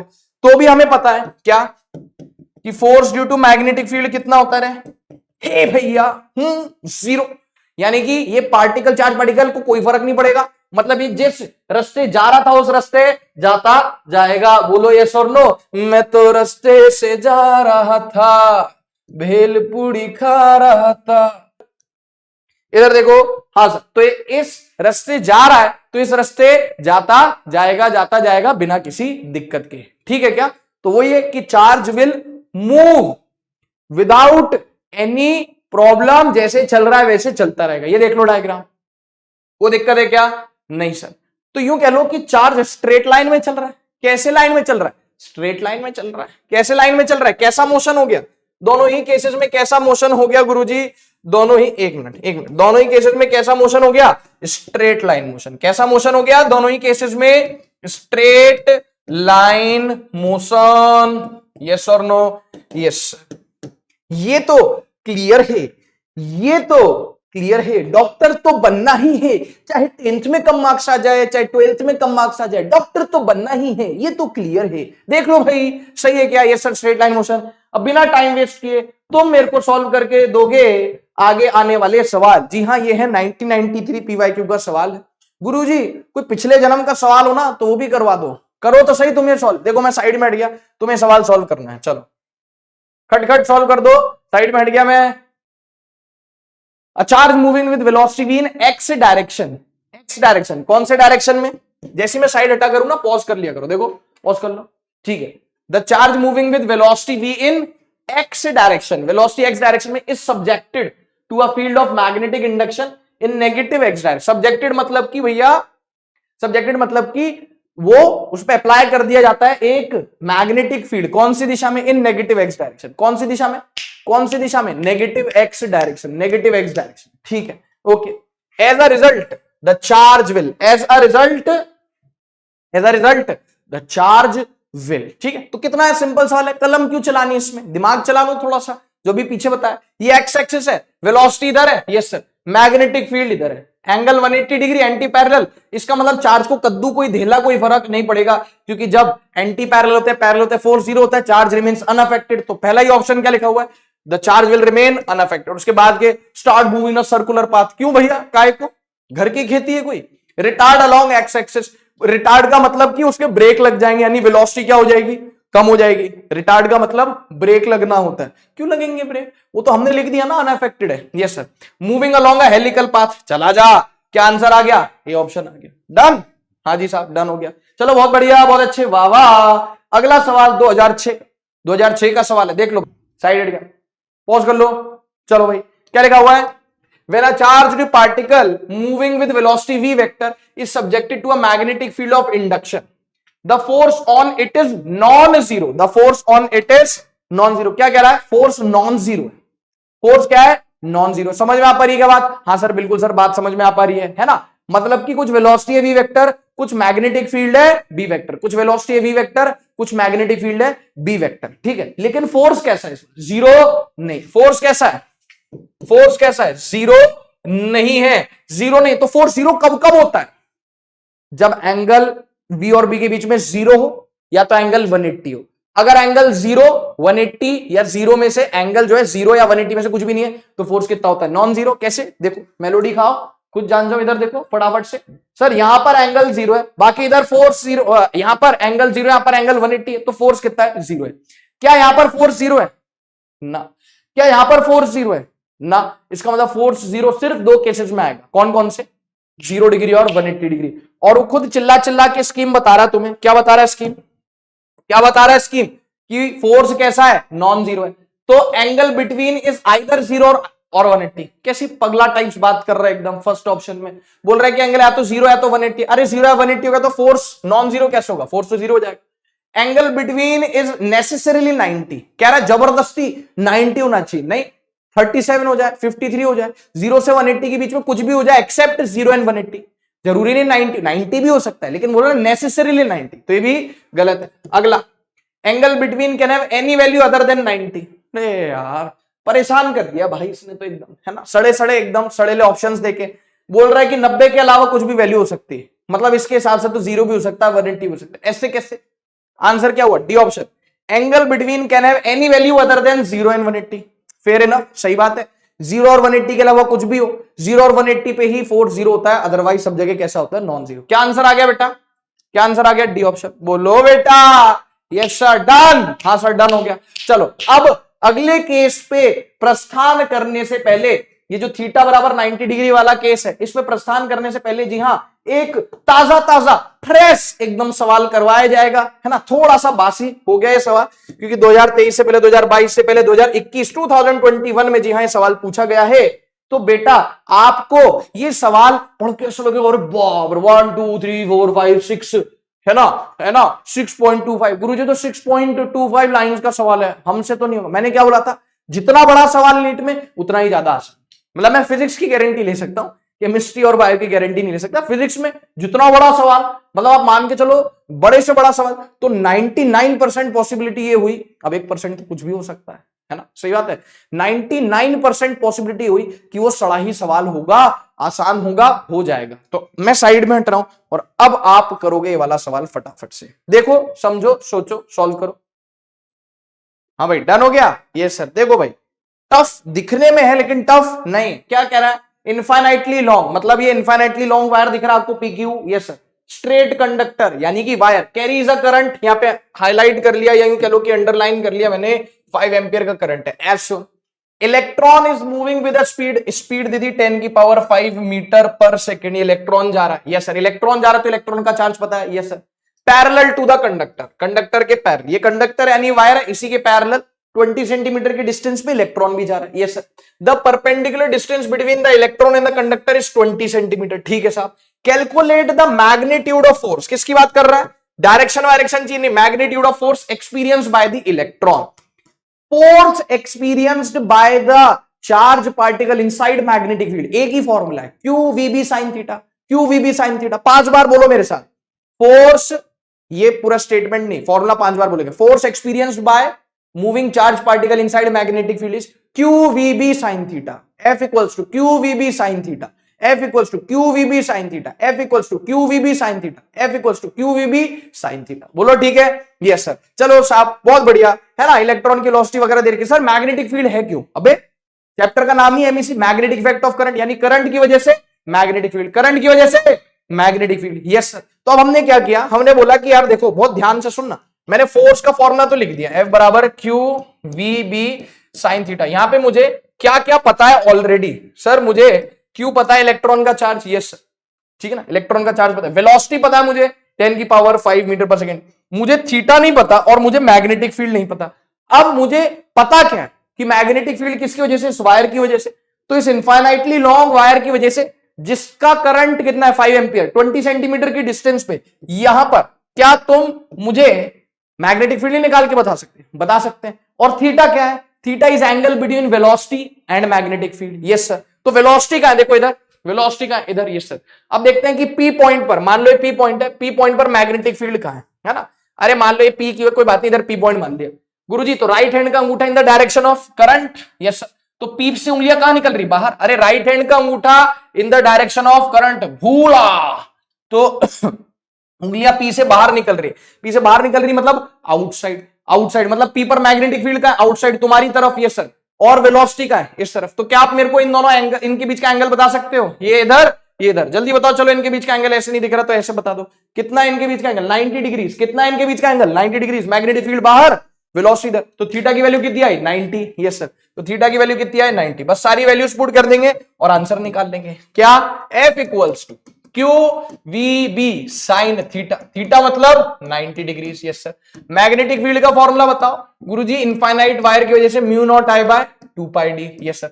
sin 90 का वैल्यू बताओ जल्दी से गुरुजी, sin 90 का वैल्यू होता है, बस अब सारी वैल्यूज क्या कर दो, फेंक दो, यहाँ पे फेंक के मारो सारी वैल्यू। चलो आओ। वैसे तो तुम्हें बोलना चाहिए कि गुरुजी आप लोड मत लो, ये सब हम ही सॉल्व कर लेंगे, पर कोई बात नहीं, मन की तसल्ली के लिए। क्यू इलेक्ट्रॉन का चार्ज 1.6 इंटू 10 की पावर -19, वेलोसिटी कितना हो गया 10 की पावर 5, म्यू नॉट का वैल्यू 4π इंटू 10 की पावर -7, करंट कितना हो गया 5 ampere. Yes sir. Divide by 2π। Yes sir. Into distance कितनी है 20 सेंटीमीटर। अरे डी कितना है बेटा? गुरुजी डी है 20 सेंटीमीटर। तो क्या आप इसको सेंटीमीटर में ही रख दोगे? सावधानी हटी, किसी ने सही कहा है, किसी महान आदमी ने कहा है सावधानी हटी सब्जी पूड़ी बटी, है ना? किसी महान आदमी ने कहा है सावधानी हटी सब्जी पूड़ी बटी। सेंटीमीटर को मीटर में कन्वर्ट कर लो, 20 डिवाइडेड बाय 100, है ना, मीटर। कितना हो गया बेटा? गुरुजी हो गया 1/5 मीटर। कितना हो गया? कितना हो गया? 1/5 मीटर। इसको कॉपी कर लेते हैं ताकि मैं यहां से हटा सकूं और सॉल्यूशन यहां पे लिख सके, ठीक है? तो डिस्टेंस कितना हो गया 1/5। चलो जल्दी से सॉल्व करो। देखो इधर 2π इंटू 2 ये हो गया 4π, हाँ या ना? Yes sir. अब देखो भाई 5, हाँ गुरुजी पता है 5 ऊपर चला जाएगा, कितना आ जाएगा 1.6 इंटू 10 की पावर -19 इंटू 10 की पावर 5 इंटू, क्या मैं इसको लिख सकता हूँ 2 5 10? अबे 2 5 10 लिख सकता हूँ। Yes sir. 10 इंटू 10 की पावर -7 इंटू ये 5 चला गया ऊपर। अब मुझ पर एक एहसान करना। क्या गुरुजी? कि आप पर कोई एहसान ना करना? नहीं नहीं, मैं कह रहा हूं मुझ पर एक एहसान करना कि जब आप इसको तो सॉल्व कर लोगे यार। हाँ गुरुजी कर लेंगे। तो सॉल्व करने के बाद ही आएगा बेटा 8 इंटू 10 की पावर -20 न्यूटन। क्या आएगा रे भैया? हे भैया 8 इंटू 10 की पावर -20 न्यूटन। डन हो गया क्या? हाँ सर। मैथ्स है, सिंपल मैथ्स एकदम। आ जाएगा नहीं आ जाएगा सर? 8 इंटू 10 की पावर -20 न्यूटन, 8 इंटू 10 की पावर -20 न्यूटन। इजी है ना? तो स्टेप बाय स्टेप देखो कि यार चार्ज पार्टिकल है, मूव कर रहा है, मैग्नेटिक फील्ड होगी वायर की वजह से, तो फोर्स कौन सा फॉर्मूला लगेगा? फोर्स होना charge particle moving inside magnetic field. क्या फॉर्मूला था? QVB sin theta. क्यू पता है, वी पता है, बी किसकी वजह से? इनफाइनाइट वायर की वजह से। कितनी डिस्टेंस पर है? फॉर्मूला लगेगा mu not I by 2πd। Theta angle between velocity and magnetic field, right hand thumb rule लगाया, अंगूठा in the direction of current. इतना कष्ट तो भोगना पड़ेगा। उंगलियां कहां आएंगी? बाहर आएंगी। उंगलियां कहां आएंगी? बाहर, यानी मैग्नेटिक फील्ड बाहर, वेलोसिटी इधर, एंगल हो गया 90। सारी वैल्यूज पुट कर दी, चकाचक आंसर आ गया। बोलो यस सर, बिल्कुल सर, चकाचक बढ़िया आंसर आ गया, बहुत बढ़िया। अब देखो इधर, इसको मैं क्या करता हूं, चला जा यहां से साफ सुथरा कर देते इसको एकदम, ठीक है? हाँ सर, ये हो गया क्वेश्चन और यहां से शुरू हो रहा है इसका सॉल्यूशन। ठीक है गुरुजी, ओके, चले भाई आगे। हाँ सर, बहुत बढ़िया, मजा आ गया। अब क्या पढ़ाओगे? देखो भाई, ये दोनों केसेस निपटा दिए। कौन कौन से? ये first case 0 degree, second case 180 degree, चौथा केस तो शुरू जब होगा ना तो शुरू होती ही खत्म हो जाएगा एक स्लाइड में। सबसे ज्यादा डिटेल में पढ़ाया जाएगा थीटा बराबर 90, और यही अभी चलने वाला है, थीटा बराबर 90। देख लें? हाँ गुरुजी, थीटा 90, किस किस के बीच का एंगल 90 डिग्री है? किस किस के बीच का एंगल 90 डिग्री है गुरुजी? वेलोसिटी और मैग्नेटिक फील्ड के बीच का एंगल 90 डिग्री। आ जाओ, सीधा बैठ जा, एकदम सीधा बैठ जा। देख यहाँ पे डायग्राम में क्या लिखा है? Theta equals to 90 degree, that is velocity जो है वो किसके परपेंडिकुलर है बेटा? वेलोसिटी किसके परपेंडिकुलर है? मैग्नेटिक फील्ड के। ठीक है सर, देखते हैं, रेडी है? हाँ सर, पूरा विजुलाइज कराऊंगा, फील कराऊंगा, ठीक है? जितने भी फॉर्मूले सब डिराइव कराऊंगा, तो बोर्ड्स के लिए भी लाभदायक है, छोटे छोटे डेरिवेशन से एकदम। चलो भाई देखते हैं यहां पे हो क्या रहा है कि यहां पे क्रॉस में मैग्नेटिक फील्ड है। ये एक रीजन है, एक इलाका है। हाँ पता है भाई, इलाका कुत्तों का होता है, शेरों का जिगरा होता है, लेकिन यहां पे एक इलाका है जिसमें मैग्नेटिक फील्ड है। यूनिफॉर्म मैग्नेटिक फील्ड, एक जैसी, मतलब हर जगह एक जैसी मैग्नेटिक फील्ड। उसका डायरेक्शन क्या है? क्रॉस मतलब अंदर की तरफ। मतलब ये मान के चलो कि ये जो आप डिजिटल बोर्ड देख रहे हो, इस डिजिटल बोर्ड में अंदर की तरफ जा रही है कौन? Magnetic field. मतलब आपसे निकल के इस, आप देख रहे हो ना अपनी स्क्रीन में, यस सर, तो आपसे निकल के इस बोर्ड के अंदर मैग्नेटिक फील्ड लाइंस जा रही कुछ इस प्रकार से। कैसे? ऐसे ऐसे ऐसे ऐसे ऐसे ऐसे। समझ गए कैसे? हाँ सर समझ गए कैसे कैसे, ठीक है। अब जो वेलोसिटी है वो किसके परपेंडिकुलर है? मैग्नेटिक फील्ड के। तो मैग्नेटिक फील्ड तो हो गई अंदर, मैग्नेटिक फील्ड हो गई अंदर। मान लो मैंने कोई चार्ज पार्टिकल लिया और उसको फेंक दिया इधर आगे की तरफ, यानी एक चार्ज पार्टिकल लिया गुरुजी आपने, अच्छा हमें सिखा रिया है, और क्या, और किसे सिखा रिया है, और क्या किया, इसको फेंक दिया ऐसे आगे की तरफ, प्रोजेक्ट कर दिया, ठीक है। कुछ वेलोसिटी रही होगी इसके पास, वी वेक्टर, कुछ वेलोसिटी रही होगी इधर, इसको चार्ज पार्टिकल को फेंक दिया इधर, यस सर, इस साइड, ठीक है। अब मैग्नेटिक फील्ड का है, मैग्नेटिक फील्ड का है अंदर। अब मुझे बताओ वेलोसिटी और मैग्नेटिक फील्ड के बीच में एंगल कितना है? सर 90 डिग्री, सही बात है। मैग्नेटिक फील्ड है अंदर और वेलोसिटी इधर, वेलोसिटी इधर है, मैग्नेटिक फील्ड अंदर है, कितना एंगल हो गया? 90 डिग्री। अब हम देखते हैं कि इसका पाथ कैसा होगा। शुरुआत के दो केसेस में पाथ कैसा हो रहा था? शुरुआत के दो केसेस में पाथ कैसा हो रहा था गुरुजी? स्ट्रेट लाइन हो रहा था, स्ट्रेट लाइन। अब देखते हैं यहां पे कैसा पाथ होगा। यहां पे सर्कुलर पाथ होगा। कैसे होगा मैं आपको अभी प्रूव करवा देता हूं। अगर सोचो मैं आपको बोल दूं कि रट लो ना यार कि सर्कुलर पाथ होगा, तो तुम्हें कहेगा मास्टर कोई नहीं आता, बोल रहा रट लो, ठीक है। तो जो एकदम लॉजिकल चीज है, जो हम विजुलाइज कर सकते हैं, तो उसको क्यों रट लो, उसको तो समझ लेते हैं। हाँ समझ के रट लेंगे, समझ के रट लेंगे। मैं समझा दूंगा, दिखा दूंगा, विजुलाइज करवा दूंगा कि सर्कुलर पाथ में घूमेगा, लेकिन कैसे, आओ समझो। इस चार्ज पार्टिकल का, इस पार्टिकल का कुछ चार्ज है, क्यों, कुछ वेलोसिटी है वी वेक्टर, कुछ मैग्नेटिक फील्ड होगी बी वेक्टर जो कि अंदर की तरफ है। वी वेक्टर और बी वेक्टर के बीच में एंगल कितना है? 90 डिग्री। तो फोर्स कैसे लगेगा? V cross B. फोर्स कैसे लगेगा? V cross B. यानी अपनी राइट हैंड की फिंगर्स को कर्ल करें वी क्रॉस बी, मतलब चार्ज अगर पॉजिटिव है तो force will be in the direction of V cross B.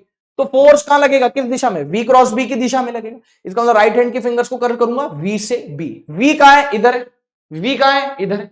B कहां है? अंदर है। बी कहां है? अंदर है। तो अपने राइट हैंड की फिंगर्स को वी से बी, एक इमेजिनरी एरो बनाया, वी इधर बी इधर, यस। तो एक एरो बनाया वी से बी, एक एरो बनाया वी इधर आगे बी अंदर। तो वी से बी की तरफ एक एरो बनाया ऐसे, और राइट हैंड के फिंगर्स को कर्ल कर लिया ऐसे वी से बी। अंगूठा कहां आया? ऊपर। अंगूठा कहां आया? ऊपर, यस सर। तो इसमें फोर्स कहां लग रहा होगा गुरुजी? इसमें फोर्स लग रहा होगा ऊपर की दिशा में, यस सर, ऊपर लग रहा होगा। हाँ सर। और आपने बताया कि जो फोर्स हो गया, देखो मैग्नेटिक फील्ड इधर, सॉरी वेलोसिटी इधर, मैग्नेटिक फील्ड अंदर और फोर्स ऊपर, तो हो गया ना तीनों परपेंडिकुलर।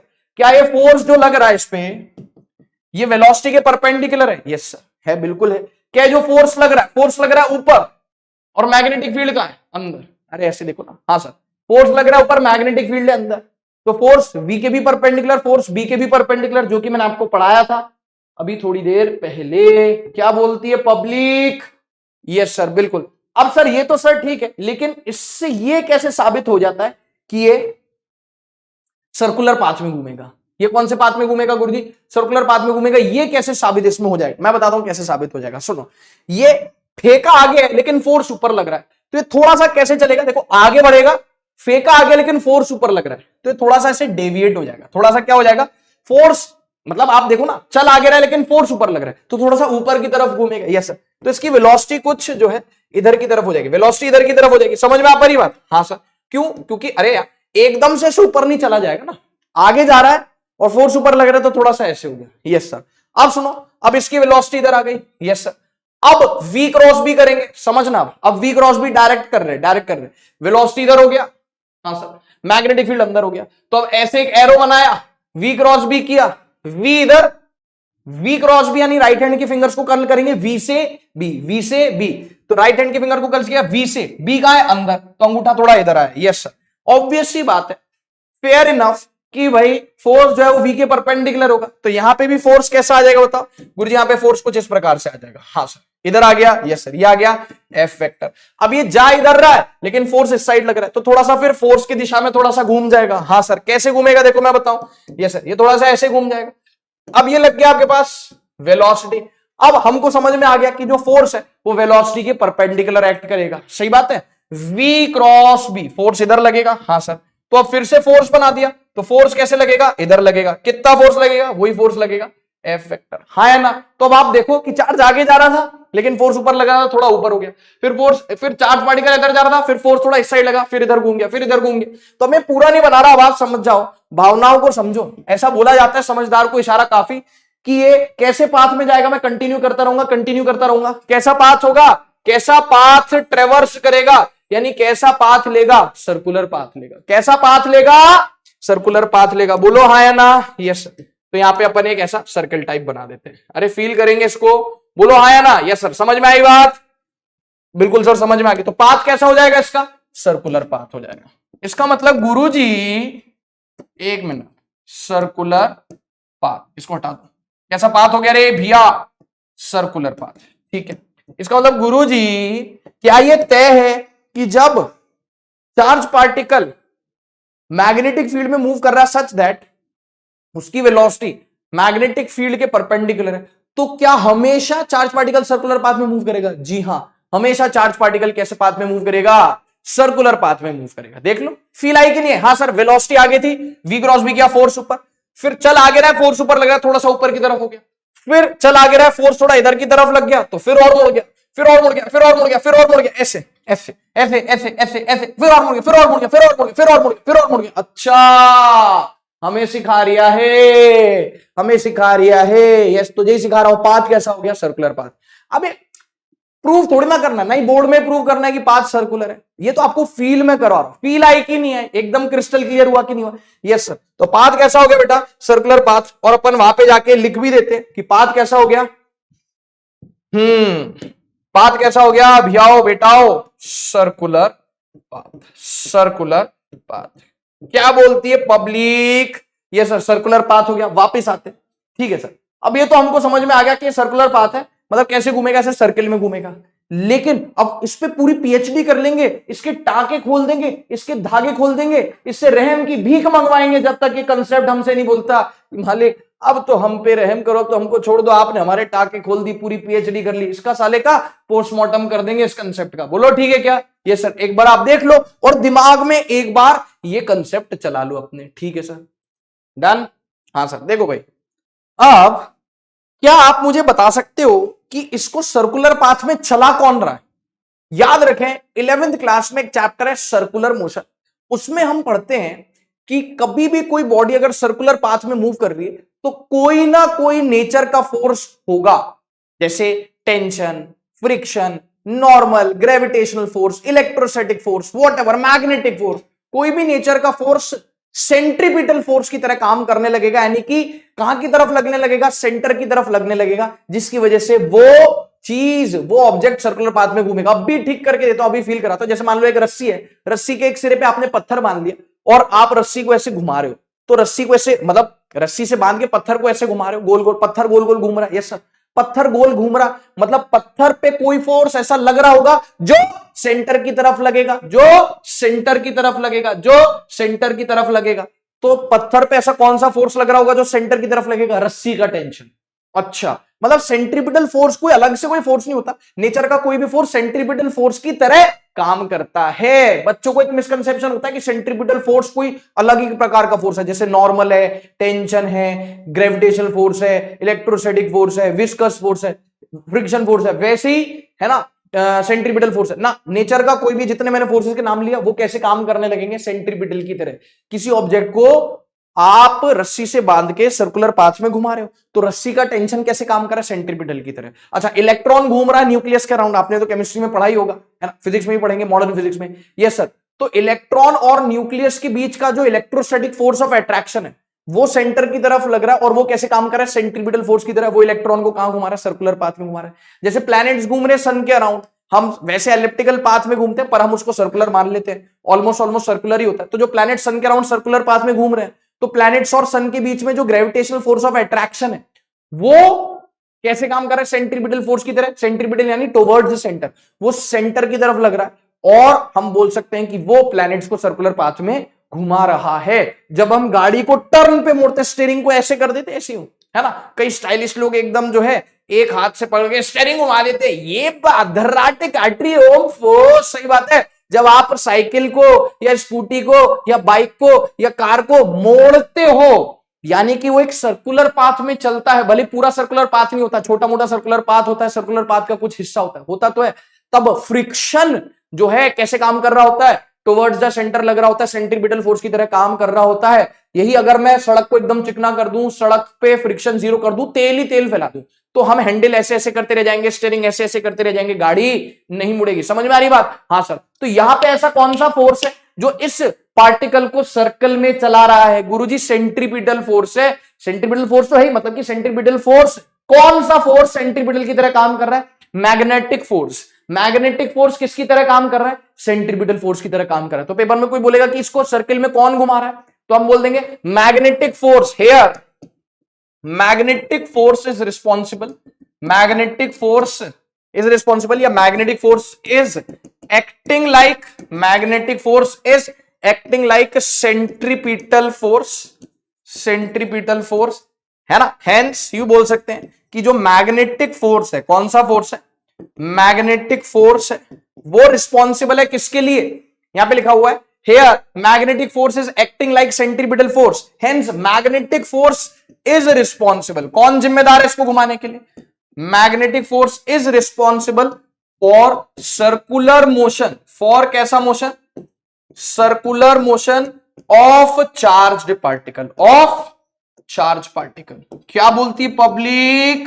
यस सर, बिल्कुल सर। देख लो क्या लिखा हुआ है, पढ़ के बता देता हूं, है ना। Here magnetic force is acting like centripetal force, ठीक है। Hence magnetic force is responsible for circular motion of charge particle. Charge particle जो सर्कुलर पाथ में घूम रहा है, किसकी बदौलत घूम रहा है? मैग्नेटिक फोर्स की वजह से घूम रहा है। सेंट्रीपिटल नहीं, सेंट्रीपिटल तो कुछ होता ही नहीं, मैग्नेटिक फोर्स जो है वो किसकी तरह काम कर रहा है? सेंट्रीपिटल की तरह काम कर रहा है। डन हो गया? Yes sir. आगे चलते हैं, इसमें पीएचडी करवाने वाला हूं मैं आपको। इधर देखो, ये देख गुरुजी, ये क्या है? पहिए जैसा लग रहा है। पहिया नहीं है। सबसे पहले तो आप देखें, आपको क्रॉस क्रॉस क्रॉस क्रॉस में मैग्नेटिक फील्ड दिख रही है। हाँ सर, ठीक है, वो हर जगह, यहां पे मैंने बीच में नहीं बनाई है, होच पोच हो जाती, पर आप मान के चलो पूरे डिजिटल स्क्रीन के अंदर मैग्नेटिक फील्ड लाइन से जा रही है, आपसे निकल के कहां जा रही है? Digital screen. गुरुजी आउटसाइड नहीं हो सकती? अरे आउटसाइड भी हो सकती, बोर्ड से आपकी तरफ भी आ सकती, क्रॉस की जगह डॉट भी हो सकती है, कोई दिक्कत नहीं, ठीक है। अब वो एक चार्ज पार्टिकल कैसे मूव कर रहा है? सर्कुलर पाथ में मूव कर रहा है। कैसे पाथ में मूव कर रहा है? सर्कुलर पाथ में मूव कर रहा है। तो सेंटर, ये हो गया सेंटर, दिख रहा है सबको? हाँ सर, ये सेंटर हो गया। सेंटर की तरफ फोर्स लग रहा है। हाँ सर। कैसे मूव कर रहा है? सर्कुलर पाथ में। मैंने आपको पहले ही ऑलरेडी बता दिया है motion of charge particle inside electric field में, कि जब भी कोई पाथ, कोई भी पार्टिकल कर्व्ड पाथ में मूव करता है तो उसकी वेलोसिटी हमेशा टेंजेंशियल होती है। कैसे? मान के चलो कि एंटी क्लॉकवाइज घूम रहा है। गुरुजी इज इट नेसेसरी कि हमेशा एंटी क्लॉकवाइज चलेगा? नहीं, क्लॉकवाइज भी घूम सकता है, डिपेंडिंग ऑन मैग्नेटिक फील्ड कैसी है, क्रॉस है या डॉट है। खैर, है ना। सर्कुलर पाथ में मूव कर रहा है, फोर्स हमेशा हमेशा। गुरुजी कभी ऐसा होगा क्या कि फोर्स कभी सेंटर की तरफ ना लगे? नहीं। अगर ये सर्कुलर मोशन में घूम रहा है, सर्कुलर पाथ में मूव कर रहा है, तो फोर्स, मैग्नेटिक फोर्स हमेशा सेंटर की तरफ लगेगा। बोलो हाँ सर, ठीक है। अब सुनना मेरी बात, यार ये ऐसे एंटी क्लॉकवाइज घूम रहा है, फोर्स हमेशा सेंटर की तरफ लग रहा है, तो वेलोसिटी कैसी होगी? टेंजेंशियल। कैसे? इस पॉइंट पे वेलोसिटी इधर, इस पॉइंट पे वेलोसिटी इधर, इस पे इधर, इधर इधर इधर इधर, क्योंकि वेलोसिटी एक वेक्टर और वेलोसिटी का डायरेक्शन होता है। Yes sir. ये सर आपने v के साथ s क्यों लिखा हुआ है? v dot v comma s, v comma s, जिस डायरेक्शन में डिस्प्लेसमेंट होगा उस डायरेक्शन में वेलोसिटी होगी। Yes sir. तो इस पॉइंट पे इस डायरेक्शन में डिस्प्लेसमेंट है तो यही वेलोसिटी, फिर इस पॉइंट पे इस डायरेक्शन में डिस्प्लेसमेंट है, इधर ही वेलोसिटी। मतलब ये कह लो कि वेलोसिटी का यहाँ पे और डिस्प्लेसमेंट का इन पॉइंट्स पे डायरेक्शन सेम है, तो जो डायरेक्शन डिस्प्लेसमेंट का है वही डायरेक्शन किसका है? वेलोसिटी का है। हाँ सर।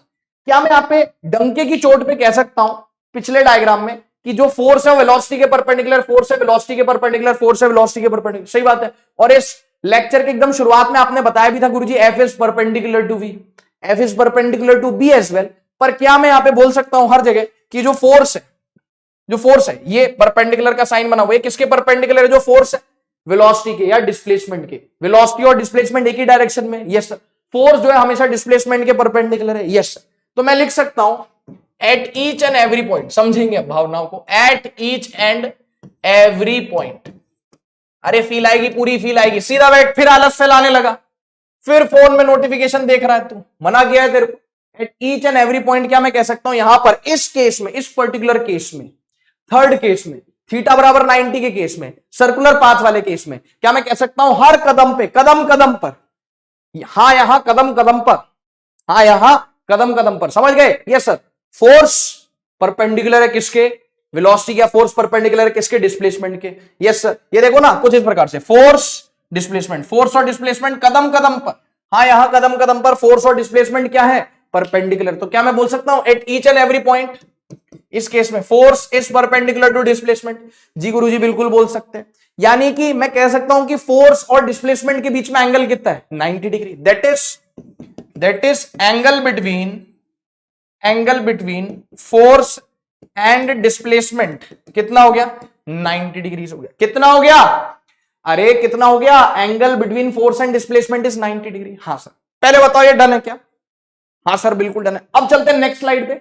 अब देखो according to work energy theorem, पहले बताओ इस स्लाइड से हमने क्या सीखा? कुछ नहीं सर, इस स्लाइड से हमने सीखा कि तीसरा केस यानी थीटा बराबर 90 वाला केस में फोर्स हर कदम पर वेलोसिटी के परपेंडिकुलर है, यानी फोर्स हर कदम पर डिस्प्लेसमेंट के परपेंडिकुलर। बस इतना ही सीखा इस स्लाइड से। अब इसी को कंटिन्यू करते हैं आगे। गुरुजी तो कुछ और लिखा हुआ है, सुनो तो, समझो तो। According to work energy theorem, क्या मैंने आपको वर्क एनर्जी थ्योरम बता रखा है? हाँ सर 11th का कंसेप्ट है, लेकिन आपने हमको इलेक्ट्रोस्टैटिक्स में पूरा रिवाइज करवाया था। क्या कहता है वर्क एनर्जी थ्योरम? गुरुजी वर्क एनर्जी थ्योरम बोलता है according to work energy theorem, work done by all the forces, जितने भी फोर्सेस काम कर रहे हैं। अब ये मानते हैं कि ग्रेविटी फ्री स्पेस है, ग्रेविटी नहीं है यहाँ पे, ग्रेविटी गई तेल लेने, ग्रेविटी गई तेल लेने, ग्रेविटी नहीं, सिर्फ एक फोर्स है। कौन सा force? Force due to magnetic field. तो वर्क एनर्जी थ्योरम क्या बोलता है? सुनो, वर्क एनर्जी थ्योरम बोलता है work done by all the forces, work done by all the force, जितने भी फोर्सेस हैं जो किसी पार्टिकल पर लग रहे फोर्सेस, उनके द्वारा किया गया वर्क किसके बराबर होता है? डेल्टा के, यानी चेंज इन काइनेटिक, डेल्टा मतलब change in kinetic energy, kinetic energy final minus initial, बराबर? Yes sir. अब यहां पे सिर्फ एक फोर्स है जो लग रहा है magnetic force. Sir work done भी आपने बताया था कितना होता है? गुरुजी वर्क डन होता है ना, वर्क डन कितना होता है पता है क्या आपको? यस सर, गुरुजी ने बताया था आपको, वर्क डन जो होता है वो होता है एफ डॉट एस, फोर्स और डिस्प्लेसमेंट का डॉट प्रोडक्ट। याद है क्या? हाँ सर 11th का कंसेप्ट आपने हमको ऑलरेडी बता रखा है कि भाई वर्क डन कितना होता है, कि भाई वर्क डन कितना होता है? गुरुजी वर्क डन होता है, गुरुजी वर्क डन होता है एफ डॉट एस, यानी force dot displacement. Yes sir. तो हमने बोल दिया, एक मिनट, तो हमने बोल दिया यहां पे कि वर्क डन, एक ही फोर्स लग रहा है उसके द्वारा वर्क डन कितना हो गया? एफ फोर्स डॉट डिस्प्लेसमेंट बराबर kinetic energy final minus kinetic energy initial. हाँ सर सही बात है। अब मुझे एक बात बताओ, डॉट प्रोडक्ट, लास्ट लेक्चर में मैंने बताया था कि डॉट प्रोडक्ट क्या होता है? A dot B, A B cos theta. Yes sir. तो फोर्स का डिस्प्लेसमेंट, सॉरी फोर्स का मैग्नीट्यूड, डिस्प्लेसमेंट का magnitude into cos of angle between them. Theta यहां पे वो नहीं है, थीटा यहां पे वो नहीं है 90, थीटा मतलब थीटा 90 है, लेकिन वो नहीं है जो वी और बी के बीच का एंगल है, उसकी बात नहीं हो रही। वी और बी के बीच का एंगल है 90 डिग्री, वो चीज अलग है। यहां पे थीटा क्या हुआ? Angle between F and S, angle between F and S, क्योंकि आपने इनका डॉट प्रोडक्ट लिया, वर्क डन। Yes sir. कितना आ गया? Kinetic energy final minus kinetic energy initial. ठीक है। अब कितना एंगल है फोर्स और डिस्प्लेसमेंट के बीच में? फोर्स और डिस्प्लेसमेंट के बीच में 90 डिग्री का एंगल है कदम कदम पर। हाँ यहां कदम कदम पर फोर्स और डिस्प्लेसमेंट परपेंडिकुलर है। Yes sir 90 degree. तो यहां पे आपने लिख दिया एफ का मैग्नीट्यूड, एस का मैग्नीट्यूड, कॉस ऑफ 90। ये मैं आपको डायरेक्ट रटने के लिए भी बोल सकता था, जो मैं अभी आपको बता रहा हूं, लेकिन प्रॉपर फील आएगी फिर आप। ठीक है क्या? Yes sir. कॉस 90 बराबर kinetic energy final minus kinetic energy initial. ठीक है सर। कॉस 90 का वैल्यू कितना होता है? 0। अक्खी पब्लिक को पता है ना, बच्चा बच्चा जानता है कि cos 90 कितना होता है, 0 होता है, पता होना चाहिए। cos 90 कितना होता है, 0 होता है। ये तो हमने 10th में भी ट्रिग्नोमेट्री में पढ़ा, 9th में। यस सर, तो cos 90 0 हो गया। cos 90 कितना हो गया, 0। समझा क्या हीरो?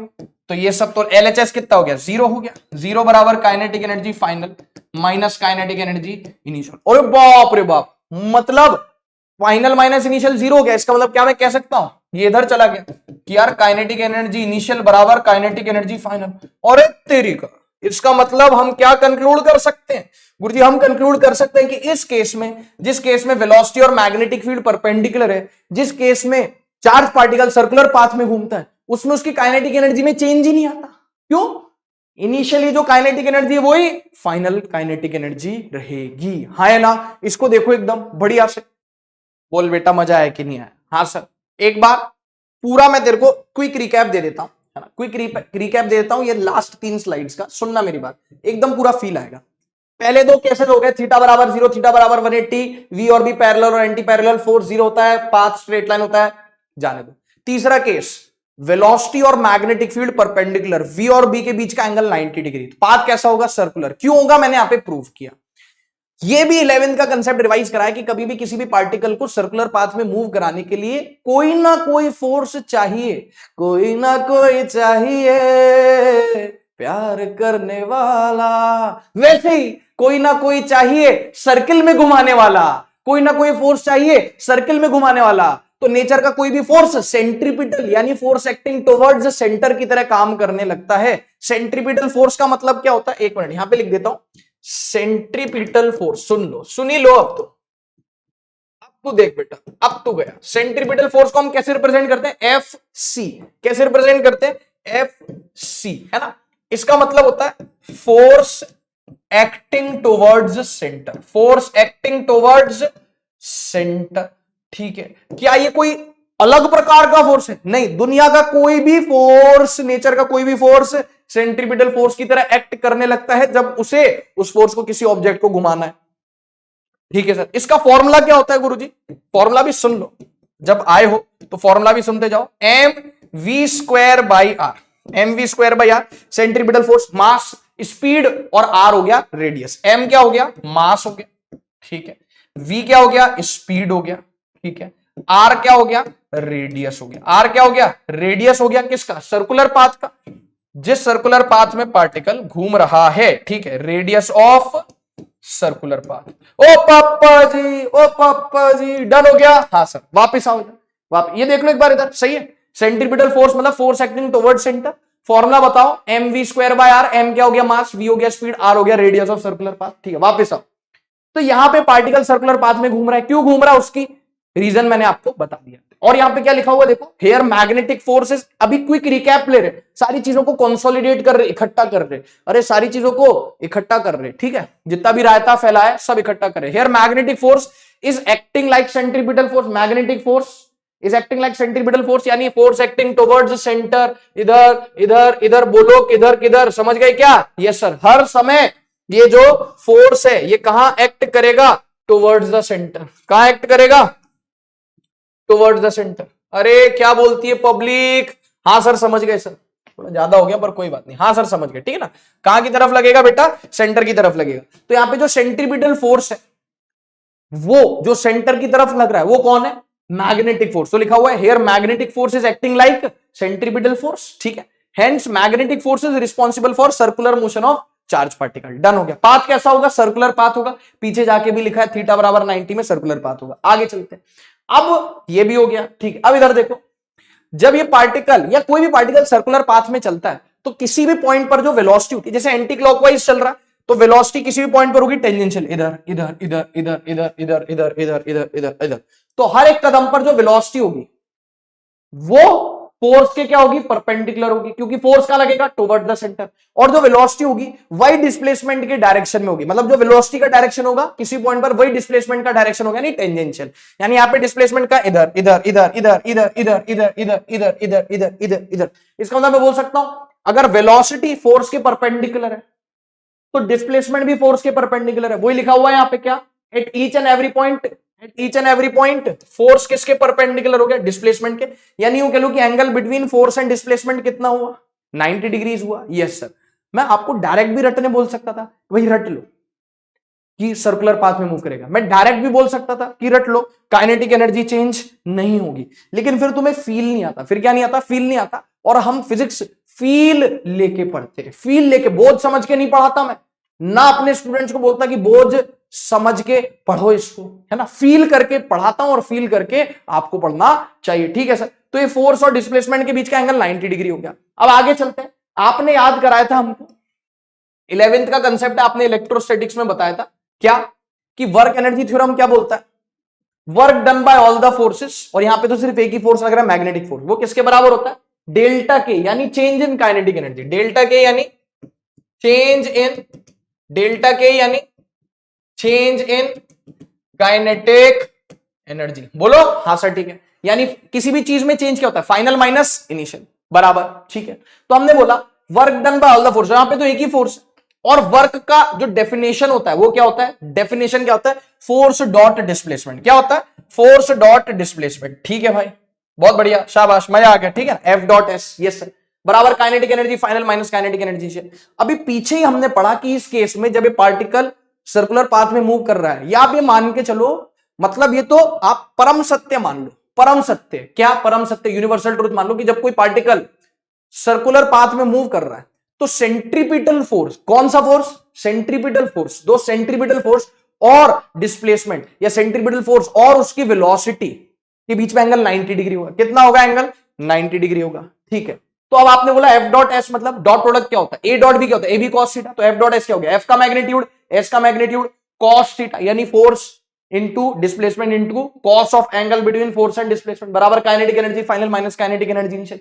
यहां पे क्या पढ़ा तुमने कि एफ और एस के बीच का एंगल 90 डिग्री, तो यहां पे थीटा की वैल्यू 90 पुट कर दी। फोर्स और डिस्प्लेसमेंट के बीच का एंगल 90 है। कॉस 90 कितना होता है दोस्त? जीरो। कॉस 90 कितना होता है दोस्त? जीरो होता है। यस सर, कॉस 90 जीरो हो गया। तो एलएचएस पूरा कितना हो गया? तबाह हो गया, खत्म हो गया, निपट गया, खत्म, गया, tata, bye bye, goodbye, zero हो गया। यस बराबर, जीरो बराबर RHS kinetic energy final minus kinetic energy initial. Kinetic energy final minus initial zero है, तो फाइनल और इनिशियल क्या होगी? काइनेटिक एनर्जी दोनों बराबर हो गई। हो गई कि नहीं हो गई? Yes sir. अब एकदम क्लियर हो गया, पूरा रिकैप दे दिया मैंने आपको। आगे चलते हैं फिर, आ जाओ। अब देखो भाई, काइनेटिक एनर्जी इनिशियल बराबर फाइनल, मतलब काइनेटिक एनर्जी रिमेन्स कांस्टेंट। कोई चीज जो पहले इनिशियल जो थी वही फाइनल है, मतलब पहले जितनी थी फाइनल उतनी रही, मतलब वो चीज कांस्टेंट हो गई। Yes sir. तो kinetic energy remains constant, kinetic energy remains constant. बेटा काइनेटिक एनर्जी का फॉर्मूला क्या होता है पता आपको? काइनेटिक एनर्जी का फॉर्मूला क्या होता है ना? 11th का ही कंसेप्ट है, work done F dot S. और काइनेटिक एनर्जी क्या होता है? 11th का कंसेप्ट है गुरुजी, काइनेटिक एनर्जी होता है हाफ इंटू, क्या होता है बेटा? Half into mass into speed का स्क्वायर। स्पीड का स्क्वायर, स्पीड का स्क्वायर बोल लो, स्पीड बोल लो, या वेलोसिटी का मैग्नीट्यूड बोल लो, क्योंकि किसी भी इंस्टेंट पे वेलोसिटी का जो, वेलोसिटी मतलब वेक्टर, वेक्टर मतलब दो चीज है, मैग्नीट्यूड और डायरेक्शन। तो वेलोसिटी का जो मैग्नीट्यूड होगा वही क्या होगा? स्पीड होगा। तो काइनेटिक एनर्जी का फॉर्मूला लिख दिया। अब मुझे एक बात बता, अगर काइनेटिक एनर्जी कांस्टेंट है, ये बदल नहीं रही, मास तो वैसे भी नहीं बदलेगा, अरे मास तो कांस्टेंट रहता है, हाफ मास। अगर काइनेटिक एनर्जी बदल नहीं रही मतलब स्पीड भी नहीं बदलेगी। हाँ सर, बात तो सही है, क्योंकि स्पीड नहीं बदल रही इसलिए काइनेटिक एनर्जी नहीं बदलेगी। समझो, स्पीड की वजह से काइनेटिक एनर्जी, काइनेटिक एनर्जी की वजह से स्पीड नहीं है ना? मतलब ये उतना कॉम्प्लिकेटेड नहीं है कि मुर्गी पहले आई या अंडा, ये बहुत आसान है। काइनेटिक एनर्जी की डेफिनेशन होती है energy by virtue of motion of a body. ये energy due to motion of a body. तो मोशन क्यों हो रहा है? स्पीड है तो मोशन हो रहा है। Yes sir. तो स्पीड की वजह से काइनेटिक एनर्जी, काइनेटिक एनर्जी की वजह से स्पीड नहीं। ऐसे बोलते हैं ना कि हमसे है जमाना, हम जमाने से नहीं। वाह वाह सर, क्या बात है सर, क्या बात है सर, ये बात है सर। एक ही तो दिल है, कितनी बार जीतोगे, है ना? तो स्पीड से है काइनेटिक एनर्जी, समझ में आ पा रही बात? तो क्योंकि स्पीड नहीं बदल रही है, स्पीड कांस्टेंट है, इसलिए काइनेटिक एनर्जी कैसी हुई? कांस्टेंट, है ना? If speed is constant, if speed remains constant, speed अगर कांस्टेंट रहेगी then only kinetic energy constant रहेगी। यस और no? Speed remain constant, kinetic energy के रिमेन्स कांस्टेंट। इसका मतलब हमने बोल दिया जो तीसरा केस है इसमें तो खुलासे पे खुलासे होते जा रहे। सनसनी, सन्नाटे को चीरती हुई सनसनी, चैन से सोना है तो जाग जाइए। अरे सही है, यस।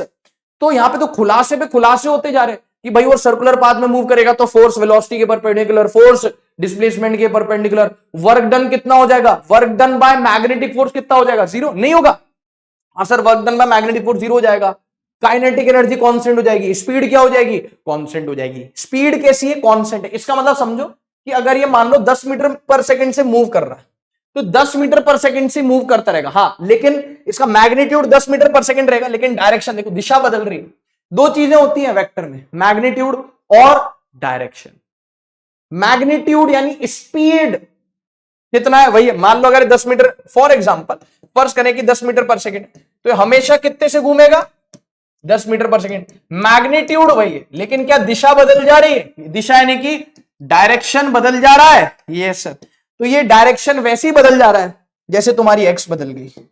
मोए मोए मोए मोए गुरुजी बहुत बहुत आप गलत करते हो, रोज हमको हमारी एक्स की याद दिलाते हो, रोज जो है जख मरे करते हो। ठीक है गुरुजी कोई बात नहीं, है ना, है ना। तो ये डायरेक्शन वैसे ही बदल रहा है जैसे तुम्हारी एक्स बदल गई, कदम कदम पे डायरेक्शन बदल रहा है। 10 मीटर पर सेकंड 10 मीटर पर सेकंड 10 10 10 10, मैग्नीट्यूड वही है लेकिन डायरेक्शन क्या हो रहा है, चेंज हो रहा है। तो बेटा क्या बोलती है public, in this particular case यानी सर्कुलर पाथ वाला केस, कौन सा केस, तुम्हारे भाई ने पूरी लिस्ट तैयार कर रखी है, पूरी लिस्ट बनाओ, सबकी लिस्ट बनाओ, लिस्ट पूरी तैयार कर रखी है। काइनेटिक एनर्जी बदलेगी या नहीं बदलेगी ना, कांस्टेंट रहेगी। कैसी रहेगी काइनेटिक एनर्जी, कांस्टेंट रहेगी सर। स्पीड बदलेगी नहीं बदलेगी, नहीं बदलेगी। तुम्हारी एक्स बदल गई लेकिन स्पीड और काइनेटिक एनर्जी नहीं बदले, कांस्टेंट। बोलो बेटा, बोलो लाला। यस सर, ठीक है। Velocity, good question, you are a very good question but your question hurts me. Velocity में दो चीजें, वेलोसिटी में दो चीजें, मैग्नेट वेलोसिटी दो चीजों से मिलकर बनी, मैग्नीट्यूड और डायरेक्शन। वेलोसिटी का मैग्नीट्यूड होता है स्पीड, मतलब वेलोसिटी का मैग्नीट्यूड चेंज होना, देखो ना 10 10 10 10 10 10 10, मैग्नीट्यूड कांस्टेंट है लेकिन डायरेक्शन बदल रहा है। लेकिन मैग्नीट्यूड खाली कांस्टेंट रहने से हम नहीं बोल देंगे कि वेलोसिटी कांस्टेंट है, डायरेक्शन बदल रहा है मतलब वेलोसिटी भी बदल रही है, समझे, बूझे। यस सर, तो चेंजेस, वेलोसिटी क्या हो जा रही है, चेंज हो जा रही है। क्यों, क्योंकि इसका डायरेक्शन चेंज हो रहा है कदम कदम पर। तो हम यहां पे लिख सकते, हम यहां पे लिख सकते, क्या लिख सकते, मैग्नीट्यूड और डायरेक्शन, मैग्नीट्यूड और डायरेक्शन। मैग्नीट्यूड बताओ, वेलोसिटी का मैग्नीट्यूड चेंज होता है क्या, नहीं, मैग्नीट्यूड कैसा रहता है, कांस्टेंट रहता है। यस सर, लेकिन डायरेक्शन क्या हो जाता है, बदल जाता है। पूरा पूरा टाका खोल दिया, पूरा धागा खोल दिया, वेलोसिटी ओवरऑल चेंज हो रही क्योंकि डायरेक्शन चेंज हो रहा है। पेपर बोलेगा वेलोसिटी का मैग्नीट्यूड नहीं चेंज हो रहा, 10 10 10 10, जरूरी हमेशा 10 हो, 20 20 20 20, 5 5 5 5 5। ये सर, तो वेलोसिटी का मैग्नीट्यूड कांस्टेंट है लेकिन वेलोसिटी का डायरेक्शन चेंज हो रहा है, जिस वजह से वेलोसिटी चेंज हो जा रही है। ये सर, मोमेंटम, मोमेंटम क्या होता है, momentum mass into velocity. Momentum क्या होता है, मोमेंटम होता है मास इंटू वेलोसिटी। तो अब कॉमन सेंस वाली बात है, common sense which is not so common, कि भाई मास तो कांस्टेंट है लेकिन वेलोसिटी बदल रही है तो मोमेंटम भी बदलेगा, वेलोसिटी बदल रही है तो मोमेंटम भी बदलेगा। यस सर, तो जैसे वेलोसिटी चेंज हो रही है वैसे ही मोमेंटम भी क्या हो जा रहा है, चेंज हो जा रहा है, मोमेंटम भी चेंज हो जा रहा है। अब बताओ, मास इंटू वेलोसिटी, मास कांस्टेंट है, वेलोसिटी का मैग्नीट्यूड कांस्टेंट है, इसका मतलब मोमेंटम का मैग्नीट्यूड भी कांस्टेंट रहेगा। यस सर, मोमेंटम भी क्या होता है पता है आपको, वेक्टर क्वांटिटी होता है। कैसे लिखते हैं, काइनेटिक एनर्जी हो गया के, यस सर, स्पीड हो गया v, यस सर, वेलोसिटी हो गया v वेक्टर, मोमेंटम हो गया p वेक्टर। अभी समझ में आई, मोमेंटम क्या, मास इंटू वेलोसिटी। वेलोसिटी का मैग्नीट्यूड कांस्टेंट है तो हम बोल सकते हैं मास कांस्टेंट है, वेलोसिटी का मैग्नीट्यूड कांस्टेंट, तो मोमेंटम का मैग्नीट्यूड भी क्या रहेगा, कांस्टेंट रहेगा। लेकिन क्योंकि वेलोसिटी का डायरेक्शन क्या हो रहा है, चेंज हो रहा है, वेलोसिटी का डायरेक्शन चेंज हो रहा है, वेलोसिटी का डायरेक्शन चेंज हो रहा है, इसलिए मोमेंटम का डायरेक्शन भी चेंज होगा। क्योंकि मोमेंटम का डायरेक्शन कहां, वेलोसिटी है जहां मोमेंटम है वहां। क्यों, क्योंकि देखो मेलोडी खाओ खुद जान जाओ, मोमेंटम क्या, मास इंटू वेलोसिटी। मास तो स्केलर है, मास का तो कोई डायरेक्शन नहीं, तो जो डायरेक्शन वेलोसिटी का वही डायरेक्शन मोमेंटम का है। वेलोसिटी है जहां, वेलोसिटी है जहां मोमेंटम है वहां बेटा, बोलो यस सर, बिल्कुल सर। तो वेलोसिटी का मैग्नीट्यूड कांस्टेंट तो मोमेंटम का मैग्नीट्यूड भी कांस्टेंट, लेकिन वेलोसिटी का डायरेक्शन चेंज हो रहा है इसीलिए मोमेंटम का डायरेक्शन भी चेंज हो जाएगा। और डायरेक्शन चेंज हो गया तो हम ओवरऑल बोल देंगे कि भाई मोमेंटम भी क्या हो गया, चेंज हो गया। अब आप बोलोगे कि गुरुजी यहां पे मैग्नीट्यूड तो कांस्टेंट है तो ये चेंज क्यों हो रहा है, खाली मैग्नीट्यूड के कांस्टेंट होने से कुछ नहीं होगा। डायरेक्शन भी कांस्टेंट होगा। कोई वेक्टर का मैग्नीट्यूड कांस्टेंट है लेकिन डायरेक्शन बदल रहा है, तो हम ऐसे नहीं बोलेंगे कि वो वेक्टर कांस्टेंट है ना, डायरेक्शन बदल रहा है ना, तो वो वेक्टर भी बदलेगा। ठीक है, ये देख लो इसको। मजा आ गया कि नहीं आ गया, बताना मेरे को, मजा आया कि नहीं? हाँ सर, इसमें से बारीकियां कुछ भी पेपर में पूछ सकता है। चलो भाई, फिर मजा आ गया तो चलते हैं आगे। ये सब डन हो गया। कौन कौन पेपर में कुछ भी पूछ लेगा कि भाई काइनेटिक एनर्जी कांस्टेंट होती है, चेंज होती है, स्पीड कांस्टेंट होती है, चेंज होती है, वेलोसिटी कांस्टेंट रहती है, चेंज होती है, मोमेंटम कांस्टेंट रहता है, चेंज होता है, वेलोसिटी का मैग्नीट्यूड चेंज होता है, कांस्टेंट रहता है, वेलोसिटी का डायरेक्शन चेंज होता है, कांस्टेंट रहता है, मोमेंटम का मैग्नीट्यूड कांस्टेंट रहता है, चेंज होता है, मोमेंटम का डायरेक्शन कांस्टेंट रहता है, चेंज होता है। ठीक है, यस सर। अब एक 11th का कंसेप्ट, मतलब कि थोड़ा सा मैं आपको मोमेंटम से अवगत करा देता हूं, यूज टू हो जाओ मोमेंटम से, क्योंकि आगे ये काम आएगा। ठीक है ना? ओके सर, आप कुछ कह रहे थे कि छोटे छोटे कुछ डेरिवेशंस करवाओगे, बिल्कुल करेंगे, इसमें सब अपन निपटा देंगे। देखो भाई, 11th का कंसेप्ट यहां पे लिखा हुआ, 11th कंसेप्ट मोमेंटम। मोमेंटम को हम रिप्रेजेंट करते हैं पी स्मॉल पी वेक्टर से। वेक्टर क्वांटिटी लिखा हुआ है, वेक्टर क्वांटिटी। ठीक है, कैसे रिप्रेजेंट करते हैं इसको? पी वेक्टर से। और क्या होता है? Mass into velocity vector, mass into velocity vector. Mass तो हो गया स्केलर, तो वेलोसिटी है जहां मोमेंटम है वहां, जो वेलोसिटी का डायरेक्शन वही मोमेंटम का डायरेक्शन, तो vector quantity in the direction of velocity. Yes sir. अब ये कुछ फॉर्मूले हैं जो 11th क्लास में पढ़ाए जाते हैं, जो आपको याद होने चाहिए, जो आगे काम आएंगे। क्या? मोमेंटम बराबर मास इंटू वेलोसिटी बराबर। इसका एक और फॉर्मूला, एक फॉर्मूला तो हो गया एम इंटू वी, एक और फॉर्मूला है, एक और फॉर्मूला है, momentum equals to under root 2 into mass into kinetic energy, है ना? तो आपको पता होना चाहिए कि मोमेंटम और काइनेटिक एनर्जी में रिश्ता क्या कहलाता है। क्या पता होना चाहिए कि मोमेंटम और काइनेटिक एनर्जी में रिश्ता क्या कहलाता है। इसलिए स्टार मार्क के इसको याद कर लेना है, कंठस्थ कर लेना है। क्या? मोमेंटम बराबर अंडर रूट 2m के ई, के ई मतलब काइनेटिक एनर्जी, तो momentum is under root 2m K ई। क्या तुम्हें याद है इलेक्ट्रिक चार्जेस एंड फील्ड में, है ना, हमने एक फॉर्मूला पढ़ा था, नहीं, इलेक्ट्रोस्टैटिक पोटेंशियल एंड कैपेसिटेंस में पढ़ा था कि जब किसी चार्ज क्यू को पोटेंशियल डिफरेंस डेल्टा वी दे दो, डेल्टा वी पोटेंशियल डिफरेंस दे दो, तो उसकी काइनेटिक एनर्जी कितनी हो जाती है? Q delta we. Yes sir. तो यहाँ पे चार्जेस की तो बात हो ही रही है, तो अगर मैं किसी काइनेटिक एनर्जी, है ना, किसी चार्ज क्यू को delta V potential energy, delta V potential दे देता हूं, तो काइनेटिक एनर्जी कितनी हो जाती है? Q delta V. तो काइनेटिक एनर्जी को हम क्या लिख सकते हैं? क्यू डेल्टा वी भी लिख सकते हैं, है ना, जहां पे डेल्टा वी क्या है? Potential difference. क्या है बच्चों? Potential difference. यहां पे इसको वेलोसिटी वगैरह मत समझ लेना, ठीक है, ये हो गया पोटेंशियल डिफरेंस। यस सर, देख लो इसको फटाफट से, चलते हैं फिर आगे, हाँ या ना? हाँ सर, ठीक है। तो डेल्टा वी क्या हो गया? पोटेंशियल डिफरेंस हो गया। डेल्टा वी क्या हो गया? Potential difference. काइनेटिक एनर्जी क्या होता है? Q into charge into potential difference, वही है। इसको देख लो फटाफट से, डन। इसको याद रखना, आगे काम आएगा, ठीक है। अब हम एक सवाल करेंगे, मतलब हम नहीं करेंगे, तुम करोगे, ठीक है ना? तुम करोगे जी हाँ, बहुत आसान सवाल है, आराम से हो जाएगा। साइड हट जाता हूं, स्क्रीन पॉज कर लो और इसको सॉल्व कर लो। ललुआ सवाल है, लुच्चा सवाल है, टुच्चा सवाल है, ठीक है। देखो ये क्या कह रहा है, 2008 का सवाल है, कह रहा है a particle of mass m, charge q and kinetic energy t, ठीक है, काइनेटिक एनर्जी को क्या बोल रहा है? t, चलो ठीक है। Enters in transverse magnetic field. अब सुनो, सबसे बड़ी परेशानी बच्चों के लिए ट्रांसवर्स क्या होता है, तो पहले मैं तुमको बता दूं, ट्रांसवर्स मतलब परपेंडिकुलर, ट्रांसवर्स मतलब परपेंडिकुलर, ठीक है क्या? तो यहां पे लिख देता हूं, ट्रांसवर्स मतलब परपेंडिकुलर, ठीक है। इसका मतलब उसने पहले ही सवाल शुरू होती चिल्ला चिल्ला के स्कीम बता दी, क्या कि जो वेलोसिटी एंटर कैसे कर रहा है? परपेंडिकुलरली, मतलब वेलोसिटी और मैग्नेटिक फील्ड के बीच का एंगल कितना है? 90 डिग्री, ठीक है। अब particle of mass m, charge q, kinetic energy t, enters in a transverse uniform magnetic field, है ना, ऑफ इंडक्शन b, मतलब उसकी वैल्यू कितनी है? b है। After 3 seconds the kinetic energy of the particle will be, बोल रहा है 3 सेकेंड्स बाद कितनी काइनेटिक एनर्जी हो जाएगी। अब दिखावे पे ना जाए और अपनी अकल लगाए, बिना कलम चलाए, बिना कलम नहीं चलेगी, कलम नहीं चलेगी, बिना कलम चलाए सवाल को सॉल्व करेंगे। सर हो गया, क्यों? क्योंकि वेलोसिटी और मैग्नेटिक फील्ड परपेंडिकुलर है, मतलब ये ठहरा तीसरा केस, यानी वाला केस जिसमें सर्कुलर पाथ में मूव करेगा चार्ज पार्टिकल। करेगा नहीं करेगा? यस और नो? यस सर, करेगा। अरे करेगा नहीं करेगा? हाँ सर। तो उस केस में काइनेटिक एनर्जी कितनी होती है? कांस्टेंट। मतलब कांस्टेंट मतलब जैसी है वैसी रहेगी। रहना तू है जैसे तू, रहना तू है जैसे तू। अरे यस और नो? Yes sir. तो काइनेटिक एनर्जी कांस्टेंट मतलब जैसा है वैसा ही रहेगा। तो पहले काइनेटिक एनर्जी टी था और अभी भी कितना रहेगा? टी ही रहेगा। कितना घटिया सवाल है भाई, कितना घटिया सवाल है। यस सर, हो गया नहीं हो गया? हाँ सर, देख लो भाई। हाँ सर, हो गया। काइनेटिक एनर्जी कैसी रहती है? कांस्टेंट। हाउ?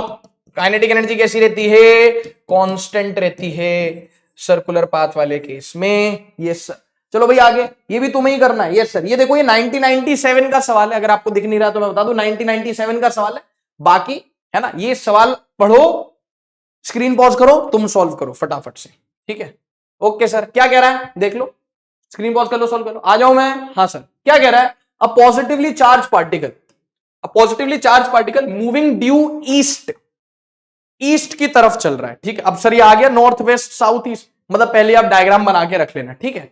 पहले पढ़ लेते हैं। Due east enters a region of uniform magnetic field directed vertically upwards, this particle will, कुछ नहीं है, बेवकूफ बनाया तुमको। कह रहा है ईस्ट में चल रहा है, और ईस्ट में चल रहा है, और जो वेलोसिटी ऑब्वियसली वो ईस्ट में होगी, जो मैग्नेटिक फील्ड है वो वर्टिकली कहां है? अपवर्ड है। अब मुझे एक बात बता, क्या तेरे को याद है? हाँ सर, आपने बताया था नॉर्थ साउथ पीछे, ये हो गया वेस्ट, ये हो गया ईस्ट। ऊपर होता है मैग्नेट, ऊपर होता है अपवर्ड्स, नीचे होता है, ऊपर होता है अपवर्ड्स, नीचे होता है डाउनवर्ड्स। मतलब ये जमीन पर, ये हो गया north south west east, upward ऊपर आकाश की तरफ, और डाउनवर्ड यानी पाताल लोक की तरफ। बोलो हाँ है ना? इसका मतलब चाहे ये ईस्ट में हो या वेस्ट में हो, कौन वेलोसिटी, या नॉर्थ में हो या साउथ में हो, ये वेलोसिटी है तो इधर ही, इधर इधर इधर इधर इधर कहीं है सर। और मैग्नेटिक फील्ड का अपवर्ड, इसका मतलब मैग्नेटिक फील्ड ऊपर और वेलोसिटी इधर। कितना एंगल हुआ? 90 डिग्री। कितना एंगल हुआ? 90 डिग्री। अरे बोला ना मैग्नेटिक फील्ड ऊपर अपवर्ड्स, मैग्नेटिक फील्ड अपवर्ड्स, और वेलोसिटी है ईस्ट में। कितना एंगल हुआ? कितना एंगल हुआ? 90 डिग्री। हाँ सर बिल्कुल, वो 90 डिग्री वाला केस आ गया। हाँ सर, 90 डिग्री वाला केस मतलब सर्कुलर पाथ वाला केस। हाँ सर, तो वही वाला केस है सर्कुलर पाथ वाला। देखो, आपको थोड़ा सा दिमाग लगाना पड़ेगा। वो इतना भी कभी आपको ऐसा ललुआ सवाल हो सकता है ना दे कि भाई जिसमें डायरेक्ट ही बोल रखा है कि सर्कुलर पाथ। आपको दिमाग चलाना पड़ेगा, विजुलाइज करना पड़ेगा, और ये विजुलाइज करना कोई रॉकेट साइंस नहीं कि कैसे पाथ में मूव करेगा सर्कुलर पाथ। तो कैसा पाथ आ गया? कैसा पाथ आ गया? सर्कुलर पाथ आ गया। चलो भाई, अब ऑप्शंस पढ़ते हैं। Move in a circular path with a decreased speed. क्यों भाई डिक्रीज्ड स्पीड? अभी पढ़ा कि जब वो सर्कुलर पाथ में मूव करता है तो स्पीड कांस्टेंट रहती है। तो यार ये तो कोई अच्छा ऑप्शन नहीं हुआ। Move in a circular path with uniform speed. Yes, uniform मतलब एक जैसी, मतलब कांस्टेंट। सही है। अब जब बी ऑप्शन आ ही गया तो सी और डी क्यों पढ़ा? गेट डिफ्लेक्टेड इन, कुछ भी बोल रहा है कि मतलब अपवर्ड डायरेक्शन में चल पड़ेगा। काय को डिफ्लेक्ट हो जाएगा? सर्कुलर पाथ में मूव करेगा। Move in a circular path with increase speed. क्यों भाई? यूनिफॉर्म मतलब कांस्टेंट, यूनिफॉर्म मतलब एक जैसा, मतलब कांस्टेंट। जैसे स्कूल में, कोचिंग में सारे बच्चे यूनिफॉर्म पहनते हैं, क्यों? ताकि सब एक, यूनिफॉर्म मतलब एक समान, एक जैसे, ताकि कोई भेदभाव ना हो, सब एक जैसे माने जाए। यस और नो? Yes sir. तो बी ऑप्शन आ गया, move in a circular path with uniform speed. तो इसमें मैं डायग्राम भी क्यों बनाऊं? North south west east, east इधर मान लो ईस्ट है, इधर वेलोसिटी है, अपवर्ड में मैग्नेटिक फील्ड है, तो 90 डिग्री का एंगल हो गया, नहीं सर्कुलर पाथ हो गया। हाँ सर सही बात है। अगला सवाल, अगला सवाल ये, चलो एक काम करो अभी निपटा दो। क्या होमवर्क में करोगे या होमवर्क में लोगे? सर होमवर्क में लेंगे। चलो फिर जैसा तुम बोलो, जो हुक्म मेरे आता, होमवर्क में ले चले आगे। हाँ सर। तो सर क्या ये खत्म हो गया? ना ना ना ना ना, मैंने क्या बोला? सबसे डिटेल में क्या पढ़ाया जाता है गुरुजी? सबसे डिटेल में पढ़ाया जाता है थर्ड केस, वही पढ़ रहे हैं सबसे डिटेल में, ठीक है। Yes sir. तो अभी तक हमने क्या पढ़ लिया कि यार वो सर्कुलर पाथ में मूव करेगा, मैग्नेटिक फोर्स जो है रिस्पॉन्सिबल है उसको सर्कुलर पाथ में मूव कराने के लिए। मैग्नेटिक फोर्स सेंट्रीपिटल फोर्स की तरह काम करेगा। सेंट्रीपिटल फोर्स क्या होता है? Force acting toward centre. Formula क्या होता है? मास इंटू स्पीड का square by radius. Yes sir सही बात है। फोर्स वेलोसिटी के परपेंडिकुलर है, फोर्स डिस्प्लेसमेंट के परपेंडिकुलर है, इसलिए जो work done by magnetic force है वो कितना है? 0 है, जिसकी वजह से काइनेटिक एनर्जी कांस्टेंट है, स्पीड कांस्टेंट है। लेकिन स्पीड भले कांस्टेंट है, लेकिन वेलोसिटी का मैग्नीट्यूड भले कांस्टेंट, लेकिन वेलोसिटी का डायरेक्शन बदल रहा है। इसका मतलब वेलोसिटी बदल रही है, वेलोसिटी बदल रही है, इसका मतलब मोमेंटम बदल रहा है। Yes sir. वेलोसिटी का मैग्नीट्यूड डायरेक्शन देख लिया, मोमेंटम का मैग्नीट्यूड डायरेक्शन देख लिया। अरे देख लिया कि नहीं देख लिया? Yes sir. फिर देख लिया मोमेंटम एक वेक्टर क्वांटिटी, क्या फॉर्मूला होता है उसका? पी वेक्टर बराबर एम वी वेक्टर। वेलोसिटी है जहां, मोमेंटम है वहां। मोमेंटम और काइनेटिक एनर्जी में रिश्ता क्या कहलाता है? पी बराबर under root 2m kinetic energy, या फिर काइनेटिक एनर्जी को आप क्यू डेल्टा वी या क्यू इंटू पोटेंशियल डिफरेंस। क्या बात है, बहुत बढ़िया। अब प्यारे बच्चों, बस ये लास्ट पार्ट बचा है, अभी हो जाएगा, निपट जाएगा, फिर अपन सवाल समाप्त करेंगे। सबसे डिटेल मैंने बोला ना एक केस पढ़ाया जाता है। Yes sir. सर्कुलर पाथ में मूव करा तो सर्कल की कुछ रेडियस तो रही होगी। यस सर बिल्कुल रही होगी। अब वो रेडियस हमको निकालनी, क्या निकालनी है? वो रेडियस हमको निकालनी है। तो यहां पे फर्स्ट लिखा हुआ है नंबर 1 पे, radius of circular path small R. यहां पे ये सर्कुलर पाथ में मूव कर रहा है, यस सर। इसकी स्पीड कितनी ले ली मैंने, वी ले ली, क्योंकि स्पीड तो कांस्टेंट रहेगी हमेशा, कितनी रहेगी वी। डायरेक्शन बदलता रहेगा, मैग्नीट्यूड तो वही रहेगा वी, रेडियस कितना हो गया आर। अब क्या मैं कह सकता हूं कि जो मैग्नेटिक फोर्स है, कौन सा फोर्स है बच्चों, गुरुजी जो मैग्नेटिक फोर्स है वो किसकी तरह काम कर रहा है, सेंट्रीपिटल फोर्स की तरह काम कर रहा है। हाँ सर, आपने 4 5 6 7 8 9 10 11 स्लाइड पहले बताया था कि जो मैग्नेटिक फोर्स है वो सेंटर की तरफ लग रहा है और वो कैसे काम कर रहा है, सेंट्रीपिटल की तरह। Yes sir. मैग्नेटिक फोर्स कितना होता है गुरुजी, Q V B into sine theta. Yes sir. और सेंट्रीपिटल फोर्स कितना होता है, मास इंटू स्पीड का स्क्वायर डिवाइडेड बाय रेडियस। अरे यस और नो, यस सर। अरे ठीक है, क्या विजिबल है क्या सबको? अरे हाँ ना सर विजिबल है, इसमें क्या दिक्कत है। एक काम करता हूं, यहां से ये सब हटा देता हूं, और एक क्रॉस क्या है, वही मैग्नेटिक फील्ड है, भावनाओं को समझो। ठीक है सर। अब थीटा कितना है, 90 डिग्री। थीटा 90 वाला ही तो केस चल रहा ना यार, थीटा 90 वाला ही तो केस चल रहा है अभी। Yes sir. तो साइन 90 कितना हो गया, 1। Yes sir. Q V B sine 90, sine 90 कितना हो गया, 1 हो गया, बराबर M V square by R. Yes sir. अब यहां से कुछ शहीद होता नजर आ रहा है सर, वी स्क्वायर से एक वी निपट गया।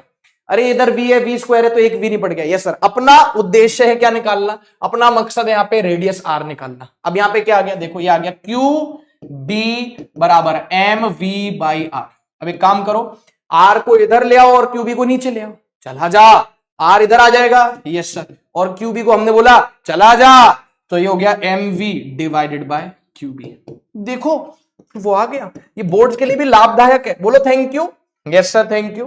क्यों? क्योंकि बोर्ड्स के लिए भी लाभदायक है। मैं आपको डायरेक्ट बोल देता रेडियस रट लो M V by Q B, board में बोलेगा डिराइव करो जब एक पार्टिकल ट्रांसवर्स मैग्नेटिक फील्ड या परपेंडिकुलर मैग्नेटिक फील्ड में मूव करता है सर्कुलर पाथ में, तो सर्कुलर पाथ का रेडियस डिराइव करो। कैसे करेंगे, कैसे करेंगे? मैग्नेटिक फोर्स को सेंट्रीपिटल फोर्स के बराबर लिख देंगे। मैग्नेटिक फोर्स कितना हो गया, Q V B sine theta.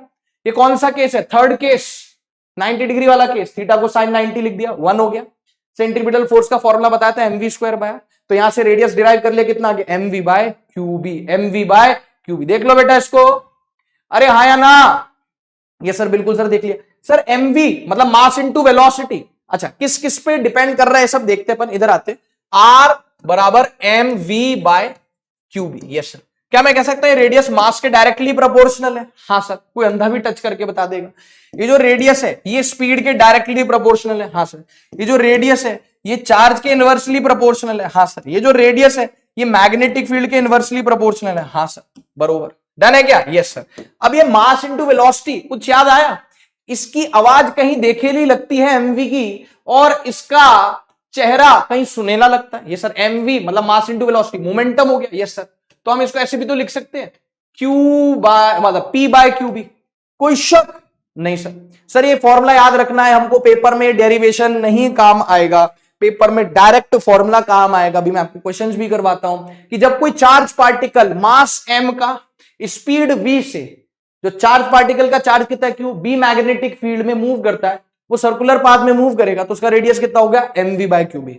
Are M के प्रोपोर्शनल, वी के प्रोपोर्शनल, क्यू के इनवर्सली प्रोपोर्शनल, बी के इनवर्सली प्रोपोर्शनल।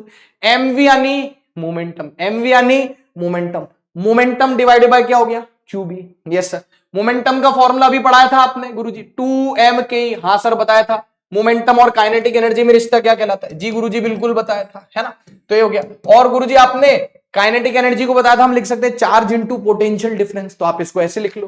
अरे बाप रे बाप, क्यू इंटू, गुरुजी इतने सारे फॉर्मूले, अरे सब एक से दूसरा फॉर्मूला जुड़ा हुआ है, लिंक्ड है ना। तो आर को, रेडियस को आप लिख लो, क्या लिख लो, M V by Q B लिख लो। ठीक है। एम वी यानी मोमेंटम, तो पी बाय क्यू बी हो गया। मोमेंटम और काइनेटिक एनर्जी में रिश्ता क्या कहलाता है, √2m_k बाय क्यू बी। ठीक है।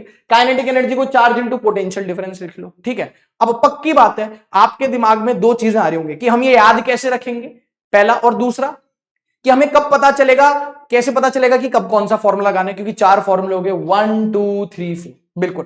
पहले सवाल का जवाब है लिख लिख के, बोल बोल के, जैसे मुझे याद है तुम्हें भी याद होना चाहिए। दूसरा कि भाई कब कौन सा फॉर्मूला लगेगा, वो कैसे पता चलेगा, वो तुम्हारा भाई बताएगा। इधर देख लो पहले, डन हो गया। Yes sir. अब इन सारे फॉर्मूले को हमने एक साथ वो क्या कर लिया, एक साथ कंसोलिडेट कर लिया, इकट्ठा कर लिया, जितना भी रायता फैला था सब इकट्ठा कर लिया। एक बार मेरे कहने से ये फॉर्मूले जो है याद कर लो पहले फटाफट से, फिर मैं बताता हूं कब कौन सा कहां फॉर्मूला लगेगा। कर लिया याद? हाँ सर। अब सुनो, मैं आपको बताता हूं कि कब कौन सा फॉर्मूला लगेगा। कोई रॉकेट साइंस नहीं है इसमें, समझना। जब आपको अलग से मास दे रखा है, अलग से वेलोसिटी की बात कर रखी है ना, इन सारे फॉर्मूले में आपको एक चीज की तो टेंशन लेने की जरूरत नहीं, Q B Q B Q B Q B Q B, denominator सबके सेम है। इसका मतलब फॉर श्योर चार्ज और मैग्नेटिक फील्ड की बात करी गई होगी, ठीक है। जब अलग से मास और अलग से वेलोसिटी दे रखा है तो जाहिर सी बात है एमवी बाय क्यूबी लगाएंगे। जब सिर्फ मोमेंटम की बात करी हुई, मास वेलोसिटी की बात नहीं करी, सिर्फ मोमेंटम की बात करी हुई अलग से, तो समझ जाएंगे कि मोमेंटम बाय क्यूबी लगाएंगे, ठीक है। जब मास और काइनेटिक एनर्जी की बात की गई है, देखो ना डिनोमिनेटर सबके Q B Q B Q B Q B same है, मतलब क्यू और बी की तो बात करेगा। मैं कह रहा हूं जब मास और वेलोसिटी अलग से बात करी गई हो, समझ जाना एमवी बाय क्यूबी। जब मास और वेलोसिटी की बात नहीं की गई हो, मोमेंटम की बात की गई हो, तो समझ जाना मोमेंटम बाय क्यूबी लगेगा। जब मास और काइनेटिक एनर्जी की बात की गई, मास और काइनेटिक एनर्जी, मतलब यहां पे काइनेटिक एनर्जी क्या कर रहा है, मतलब जाहिर सी बात है काइनेटिक एनर्जी वाला फॉर्मूला लगेगा √2m by QB. Yes sir.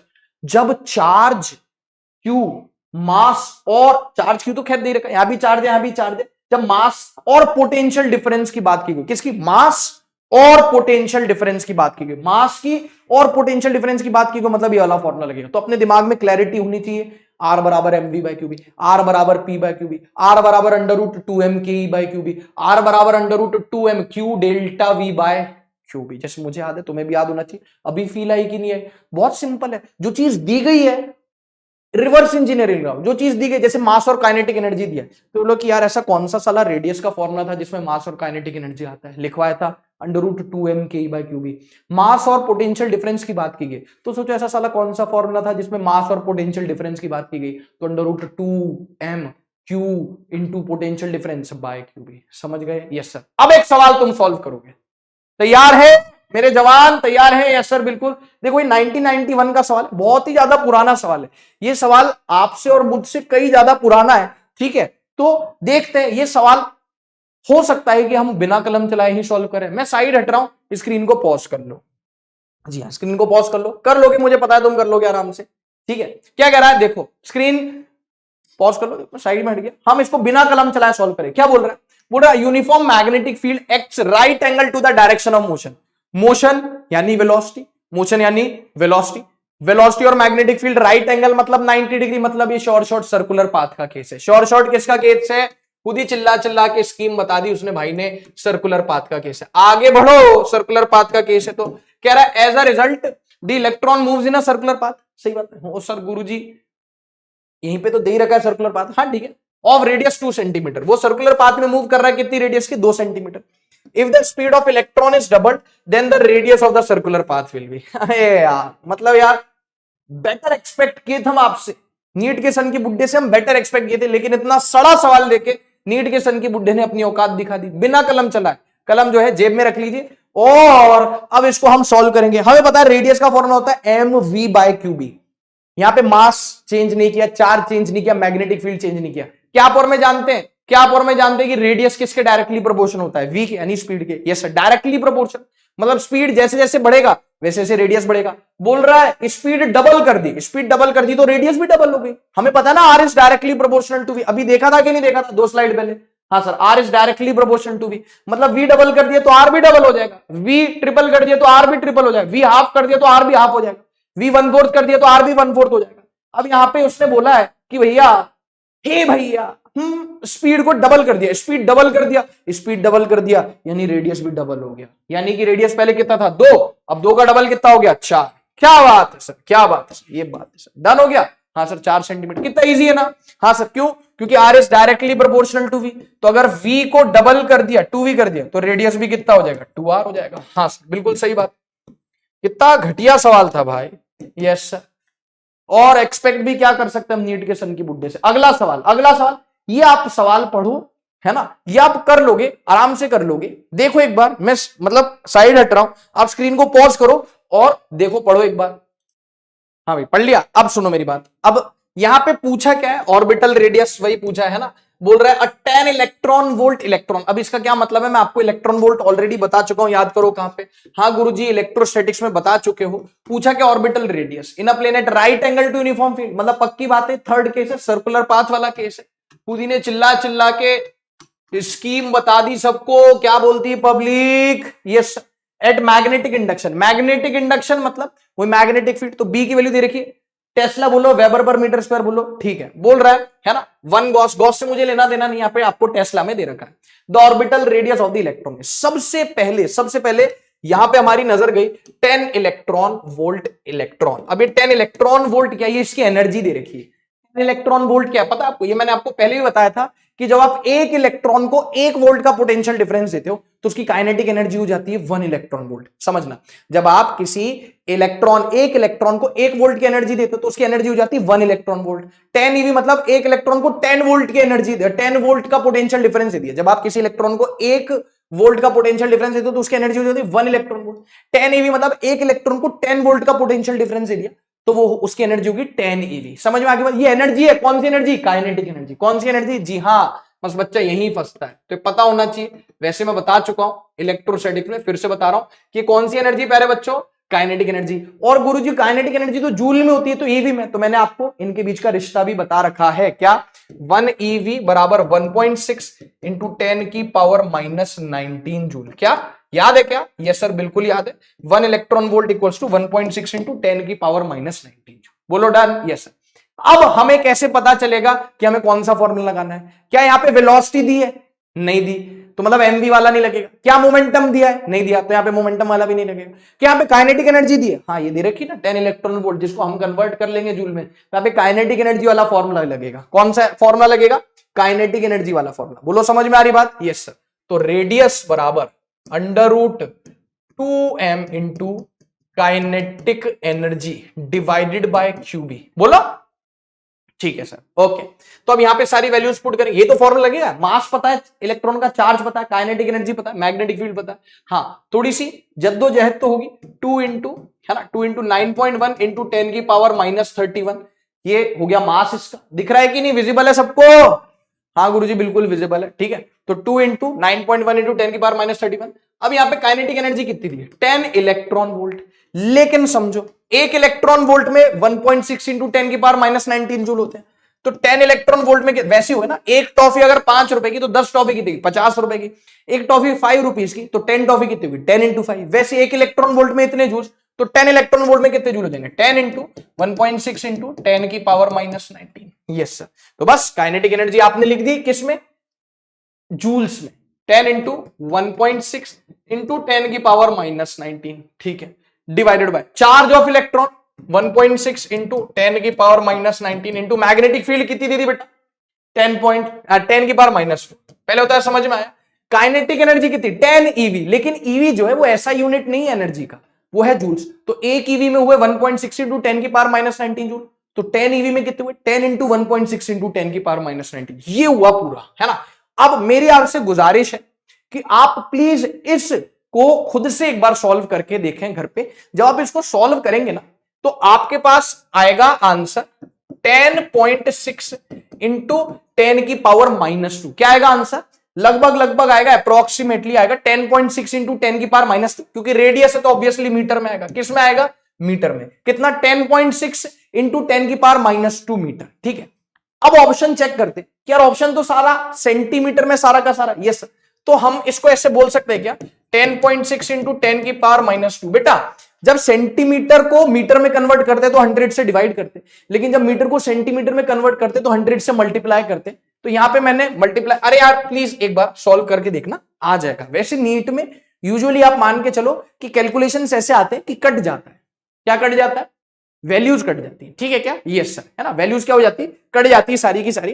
तो लेकिन कभी कभी थोड़ी सी गंदी कैलकुलेशन आ जाती, तो हमको उसके लिए रेडी रहना चाहिए, ठीक है ना, यस सर। वैसे आप इसको सॉल्व करके देखोगे तो 10.6 इंटू 10 की पावर -2 आ गया मीटर में। अब मीटर से सेंटीमीटर में जाना तो 100 से मल्टीप्लाई कर दिया, ये आ गया सेंटीमीटर। क्यों कर रहे हैं ऐसा, क्योंकि सारे ऑप्शंस कायम है सेंटीमीटर में, यस सर। कितना आ गया, 10.6, 10 की पावर -2 से 100 शहीद हो गया, कितना आ गया, 10.6 सेंटीमीटर। अब 10.6 तो एग्जैक्टली आंसर नहीं है, लेकिन इसके सबसे करीब एक ऑप्शन है 11 सेंटीमीटर। राउंड ऑफ करें तो बेटा 18, 16, 12 गलत है, 10.6 के सबसे करीब कौन है, 11। क्या आंसर है, 11। इसका मतलब जी हाँ, ये फॉर्मूला बेस्ड सवाल है, बस आपको पता होना चाहिए ईवी को जूल में कैसे कन्वर्ट करें, ठीक है ना। और जो है यहाँ पे थोड़ी सी कैलकुलेशन एक बार आप करके देखिएगा, आई होप ये क्लियर होगा। यस सर, इसमें कुछ ऐसा सच है नहीं, देख ले इसका सॉल्यूशन। बोलो बेटा, हाँ सर डन। चलो भाई, अब एक की पॉइंट और फिर इसको समाप्त करते, रेडियस को, फिर आगे जो भी इक्का दुक्का चीजें बची उसको निपटाते। समझना, चार्ज पार्टिकल्स कौन कौन से दे सकता है पेपर में, देगा, पक्की बात है। तो यार यहां पे एक टेबल बनी हुई, तुम्हारे भाई ने टेबल बना रखी, पहली मैं इसको स्टार मार्क कर दूं, पहली मैं स्टार मार्क कर दूं ताकि तुम इसको सीरियसली लो, ठीक है। यहां पे टेबल में कौन कौन से पार्टिकल्स है समझो। H11 केमिस्ट्री में सबने पढ़ा, H11 proton, H21 deuteron, H31 ट्रिटॉन, ट्रिशियम, इसको बोल लो प्रोटियम, ड्यूटेरियम, ट्रिशियम, अरे कुछ भी बोल लो sir. H11 H21 H31 alpha particle याद है क्या? हाँ सर अल्फा पार्टिकल, ये विजिबल है, नीचे क्या लिखा हुआ है? हाँ सर विजिबल है, देखो प्रोटॉन लिखा है, ड्यूट्रॉन लिखा है, ट्रिटॉन लिखा है, अल्फा पार्टिकल लिखा है, इलेक्ट्रॉन लिखा है। तो कितने पार्टिकल्स ले लिए? 5। पेपर में कुछ भी पूछ लेगा, alpha particle, electron, H11 proton, deuteron, H21 ट्रिटॉन, H31, सही है, सारे पार्टिकल्स लिख लिए, ठीक है, सारे पार्टिकल्स लिख लिए, यहां पे सारे पार्टिकल्स आ गए, ओके, ठीक है। यहां पे लिखा है मास, मास, ओके मास, ठीक है, और यहां पे लिखा है चार्ज, वो जो रेडियस के फॉर्मूले में आता है ना mv/qb मास, वो वाला मास है।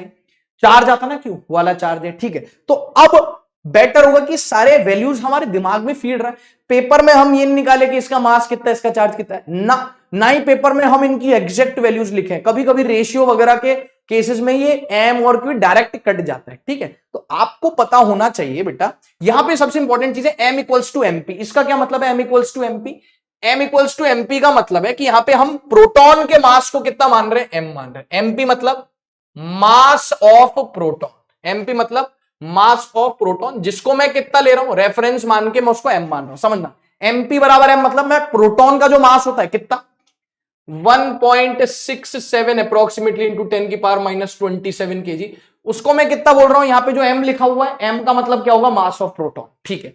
तो अब ये वैल्यू याद कर लो कि यार प्रोटॉन का मास कितना m, ड्यूट्रॉन का कितना 2m, ट्रिटॉन का कितना 3m, अल्फा का पार्टिकल का कितना 4m, और बाकी इलेक्ट्रॉन का तो अलग से मास पता ही रखना पड़ेगा, 9.1 इंटू 10 की पावर -31 kg। कितना आसान है, H11 H21 H31 alpha particle, electron, इसी ऑर्डर में याद रखे, मास कितना होगा, कितना easy, m 2m 3m 4m और इलेक्ट्रॉन का मास। हाँ सर, अब चार्जेस देखो, plus E plus E plus E plus 2e minus E का वैल्यू सब लोग जान रहे हैं, 1.6 इंटू 10 की पावर -19, ये सर चार्जेस ई ई ई 2e माइनस ई, देख लो। हाँ सर, तो बेटा मेरे को बार बार बोलने की जरूरत ना पड़े कि ये टेबल हमको याद हो जानी चाहिए। देख लीजिए इस टेबल को फटाफट से, फिर आगे चलते हैं, ठीक है क्या? हाँ सर, है ना। तो क्या है, H11 H21 H31 alpha particle, electron, proton के मास को m बोला है मैंने, जो कि 1.67 इंटू 10 की पावर -27 है ना, ठीक है। तो मासेस क्या हो गए, m 2m 3m 4m electron का मास, ठीक है। चार्जेस क्या हो गए, e e e 2e minus e, ये देख लो भाई। तो पेपर में आपका इतना समय बचेगा ना, इतना समय बचेगा, आपको कैसे समझ में आएगा मैं बताता हूं। ये सवाल है, ये सवाल है होमवर्क में, ये आपको करना है, 2019 का सवाल है, रेशियो वाला, ट्राई करेंगे। यहां पे बोल रहा है ionised hydrogen atom and alpha particle. अब आयनाइज्ड हाइड्रोजन एटम, हाइड्रोजन मतलब H11, हाइड्रोजन मतलब क्या मानना है सर, वैसे तो 3 आइसोटोप होते हैं, जब हाइड्रोजन बोल रहा है तो मैं H11 मानूंगा, क्या मानूंगा, हाइड्रोजन बोल रहा मतलब H11 मानूंगा, और आयनाइज्ड मतलब कि उसका इलेक्ट्रॉन निकाल लिया, वही जो आयनाइज्ड हाइड्रोजन मतलब H11, ठीक है। And alpha particle with same momenta. अब ये मोमेंटा क्या होता है गुरुजी, मोमेंटा मतलब मोमेंटम होता है, मोमेंटम मोमेंटा, ठीक है, एक ही बात है। Enters perpendicular to constant magnetic field, perpendicular मतलब सर्कुलर पाथ वाला केस, वही जो सब चल रहा है। यस सर, कह रहा है, क्या कह रहा है, कह रहा है the ratio of their radii to their, the ratio of their radii of their paths RH R alpha, मतलब हाइड्रोजन का रेडियस और अल्फा पार्टिकल का रेडियस आपको कंपेयर करवा रहा है। मुझे चाहिए कि हर एक स्टूडेंट जो लेक्चर देख रहा है, समझ रहा है, उससे ये सवाल होना चाहिए PYQ। बोलो ठीक है, पक्का बोलो, कर लोगे, हे हिम्मत आएगा? यस सर, बिल्कुल सर, कर लेंगे, ठीक है। होमवर्क नेक्स्ट क्लास में अपन इसको डिस्कस करेंगे। ये टेबल आप याद रखोगे कि नहीं रखोगे? हाँ सर, बिल्कुल सर, याद रखेंगे, ठीक है, ओके। अब रेडियस पढ़ लिया, अब रेडियस में सबसे ज्यादा टाइम लगता है। अब ये तो धड़ धड़ धड़ धड़ धड़ धड़ धड़ धड़ खत्म होते जाएंगे, धड़ाधड़ फटाफट, ठीक है। क्या लिखा हुआ है, time period of revolution. Time period of revolution मतलब जैसे फर्स्ट हेडिंग डली थी radius of circular path small r, अब सेकंड हेडिंग है टाइम पीरियड ऑफ रिवॉल्यूशन यानी कैपिटल T, ठीक है। टाइम पीरियड ऑफ रिवॉल्यूशन मतलब, अरे मतलब कि यार वो सर्कुलर पाथ में मूव कर रहा है, तो उसको एक चक्कर निपटाने में, एक राउंड या एक रोटेशन या एक रिवॉल्यूशन निपटाने में, कंप्लीट करने में जितना टाइम लगेगा, उसी को टाइम पीरियड बोलेंगे। डेफिनेशन भी लिखिए क्या, time taken to complete one round, one rotation या one revolution, simple as that. सही है? हाँ सर बिल्कुल सही है, बराबर। ठीक है, क्या हमें फॉर्मूला पता है? डिस्टेंस बराबर स्पीड इनटू टाइम। हाँ सर बिल्कुल पता है, डिस्टेंस बराबर स्पीड इनटू टाइम। तो क्या हम यहां से बोल सकते हैं कि सर टाइम कितना हो गया? Distance upon speed. जी गुरुजी नहीं बोल सकते। अरे डिस्टेंस बराबर स्पीड इनटू टाइम तो बच्चा बच्चा जानता है यार, ये तो 9th में पढ़ा था हमने फॉर्मूला। हाँ सर, डिस्टेंस बराबर स्पीड इनटू टाइम, तो टाइम कितना हो गया? स्पीड नीचे आ गया।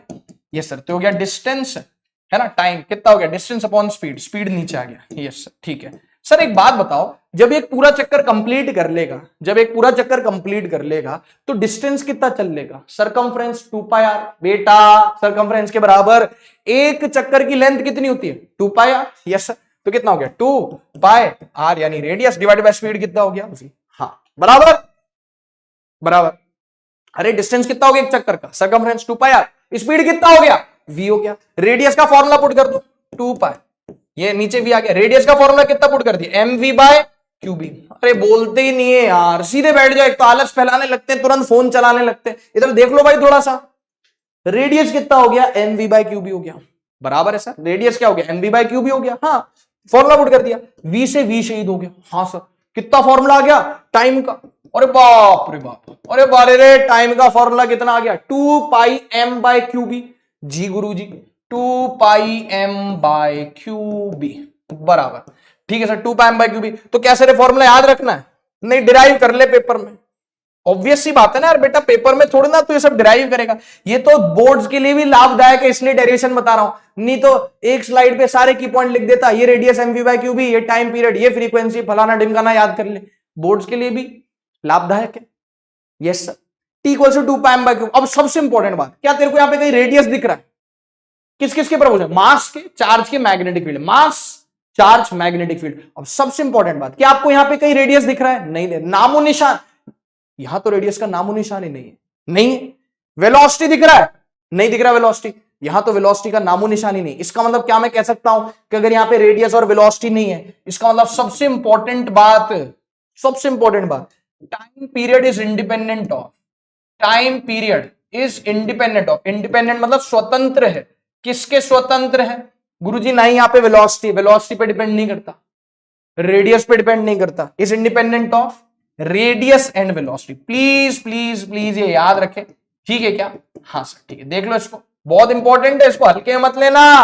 देख ले, time period is independent of radius and velocity. बोलो लाला।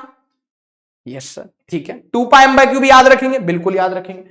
आओ भाई देखो, अभी बोला था मैंने कुछ, 2009 2007 दो बार सवाल आए, रिपीट हुए। क्या कह रहा है? Under the influence of uniform magnetic field a charge particle move with a constant speed in a circle of radius R. Circular path, third case, circle में मूव कर रहा है। यस सर, खुद कह रहा है। अच्छा तो मैं साइड हट जाता हूं, पहले तुम्हें पढ़ने नहीं दिया मैंने सवाल। ये लो भाई, मैं हट गया, स्क्रीन पॉज कर लो, आंसर बता दो। कर लिया स्क्रीन पॉज, सोच लिया आंसर, आ जाता हूं मैं। कह रहा था time period of rotation of the particle, time period of rotation of the particle कह रहा depends on R and not V. R मतलब रेडियस, वी मतलब velocity, independent of both V and R. अब भी पढ़ा ना कि टाइम पीरियड वेलोसिटी और रेडियस पे डिपेंड नहीं करता। तो क्या आंसर है? Simple, independent of both V and R. लिखा है यहां पे, time period is independent of radius and velocity. Yes yes yes yes, बोलो हाँ सर। इसका मतलब यहां पे क्या आंसर आएगा? Is independent of both V and R. क्या बोलती है पब्लिक? दो बार पूछा गया है, कलम चलाए बिना हमने सवाल कर दिया। अरे यार क्यों पड़े हो चक्कर में जब कोई नहीं है टक्कर में? है कि नहीं है? नहीं है सर टक्कर में। चलो फिर आ जाओ, अगला। अगला क्या है भाई? अगला क्या है? कह रहा frequency of revolution. Time period का उल्टा क्या होता है? फ्रीक्वेंसी। पता है ना? नहीं पता तो जान लो, 11 में पढ़ाया जाता है। फ्रीक्वेंसी क्या होता है? टाइम पीरियड का उल्टा। टाइम पीरियड होता है एक चक्कर में कितना समय लगा, और फ्रीक्वेंसी क्या होता है कि एक सेकंड में कितने चक्कर लग रहे। नहीं समझे? फ्रीक्वेंसी का मतलब होता है एक सेकंड में कितने चक्कर लग रहे हैं। आओ डेफिनेशन पढ़े। Number of rounds, rotations, revolutions. क्या लिखा है? Number of rounds, rotations, revolutions completed in 1 second. ठीक है? Yes sir. इसकी यूनिट होती है हर्ट्ज। इसकी एसआई यूनिट क्या होती है बेटा? इसकी एसआई यूनिट क्या होती है? हर्ट्ज होती है। HZ यानी हर्ट्ज, HZ यानी हर्ट्ज। मतलब एक सेकंड में कितने चक्कर लग रहे हैं। चक्कर वैसे एक ही चले तो ही ठीक है, ठीक है, नहीं तो दिक्कत हो सकती है। इधर देखें, फ्रीक्वेंसी F यानी फ्रीक्वेंसी क्या होता है, टाइम पीरियड का उल्टा होता है, ये पता होना चाहिए, टाइम पीरियड का जस्ट उल्टा होता है। तो टाइम पीरियड का फॉर्मूला लगा दिया 2 pi M by Q B. हाँ गुरुजी पता है, वो ऊपर जाके ऊपर जाएगा, Q B by 2 pi M आ जाएगा। ऑब्वियस सी बात है कि अगर टाइम पीरियड है 2 pi M by Q B, तो फ्रीक्वेंसी क्या होगा, उसका उल्टा, Q B by 2 pi M. Yes sir. क्या यहां पे मैं बोल सकता हूं कि फ्रीक्वेंसी भी किसके इंडिपेंडेंट है? अबे जब टाइम डिपेंड नहीं कर रहा रेडियस और वेलोसिटी पे, तो फ्रीक्वेंसी भी क्यों डिपेंड करेगा रेडियस और वेलोसिटी पे? Yes sir. तो इसका मतलब यहां भी हम बोल सकते हैं independent of radius and velocity, बरोबर। हाँ सर। तो इसमें है ही क्या, फ्रीक्वेंसी यूनिट हो गई हर्ट्ज, फ्रीक्वेंसी हो गया 1 by time period. Time period मतलब एक चक्कर लगाने में कितनी देर लगी, और फ्रीक्वेंसी मतलब 1 सेकंड में कितने चक्कर लग गए। हाँ, Q B by 2 pi M. तो फॉर्मूला याद रखना है, नहीं भी याद रखेगा तो टाइम पीरियड का याद है 2 pi M by Q B, याद है कि नहीं है? अरे है कि नहीं है? हे उसका उल्टा कर दे, ठीक है। अब देख मजे की बात है, मज्जानी लाइफ। इधर देखिए सवाल पढ़ जा रहा, पीवाईक्यू है 2001 में पूछा है, पढ़ ले जल्दी। पढ़ लिया? हाँ सर पढ़ लिया। क्या कह रहा है? कह रहा है एक electron having mass M, kinetic energy E enters in uniform magnetic field B perpendicularly, then its frequency will be. अरे बाप रे गुरुजी, यहां पे तो काइनेटिक एनर्जी पता नहीं क्या क्या दे दिया, हम क्या करेंगे? तू बता, साइड हट गया मैं, कैसे सॉल्व करेगा? कलम चलाएगा? ले हट गया साइड में, बता मेरे को, कलम चलाएगा कि नहीं चलाएगा? नहीं गुरुजी कोई कलम नहीं चलेगी, यहां पे चलेगा दिमाग। देखो कंफ्यूज करने की पूरी साजिश रची गई है नीट के सन की बुड्ढे द्वारा, लेकिन बेवकूफ बनाया तुमको कैसे? फ्रीक्वेंसी, अरे भाड़ में गई काइनेटिक एनर्जी, मुझे पता है फ्रीक्वेंसी क्या होता है, 1 बाय टाइम पीरियड यानी Q B by 2 pi M. तो जब तक यहां पे Q B by 2 pi M दे रखा है, मेरा काम हो गया। क्यू मतलब इलेक्ट्रॉन है, इलेक्ट्रॉन का चार्ज का मैग्नीट्यूड कितना होता है, ई, तो क्या मैं लिख सकता हूं ई बी बाय 2 पाई एम। हाँ, अब जब तक यहां पे ये ऑप्शन मौजूद है, मुझे कलम चलाने की आवश्यकता नहीं। तो आपने क्यों चलाई गुरुजी?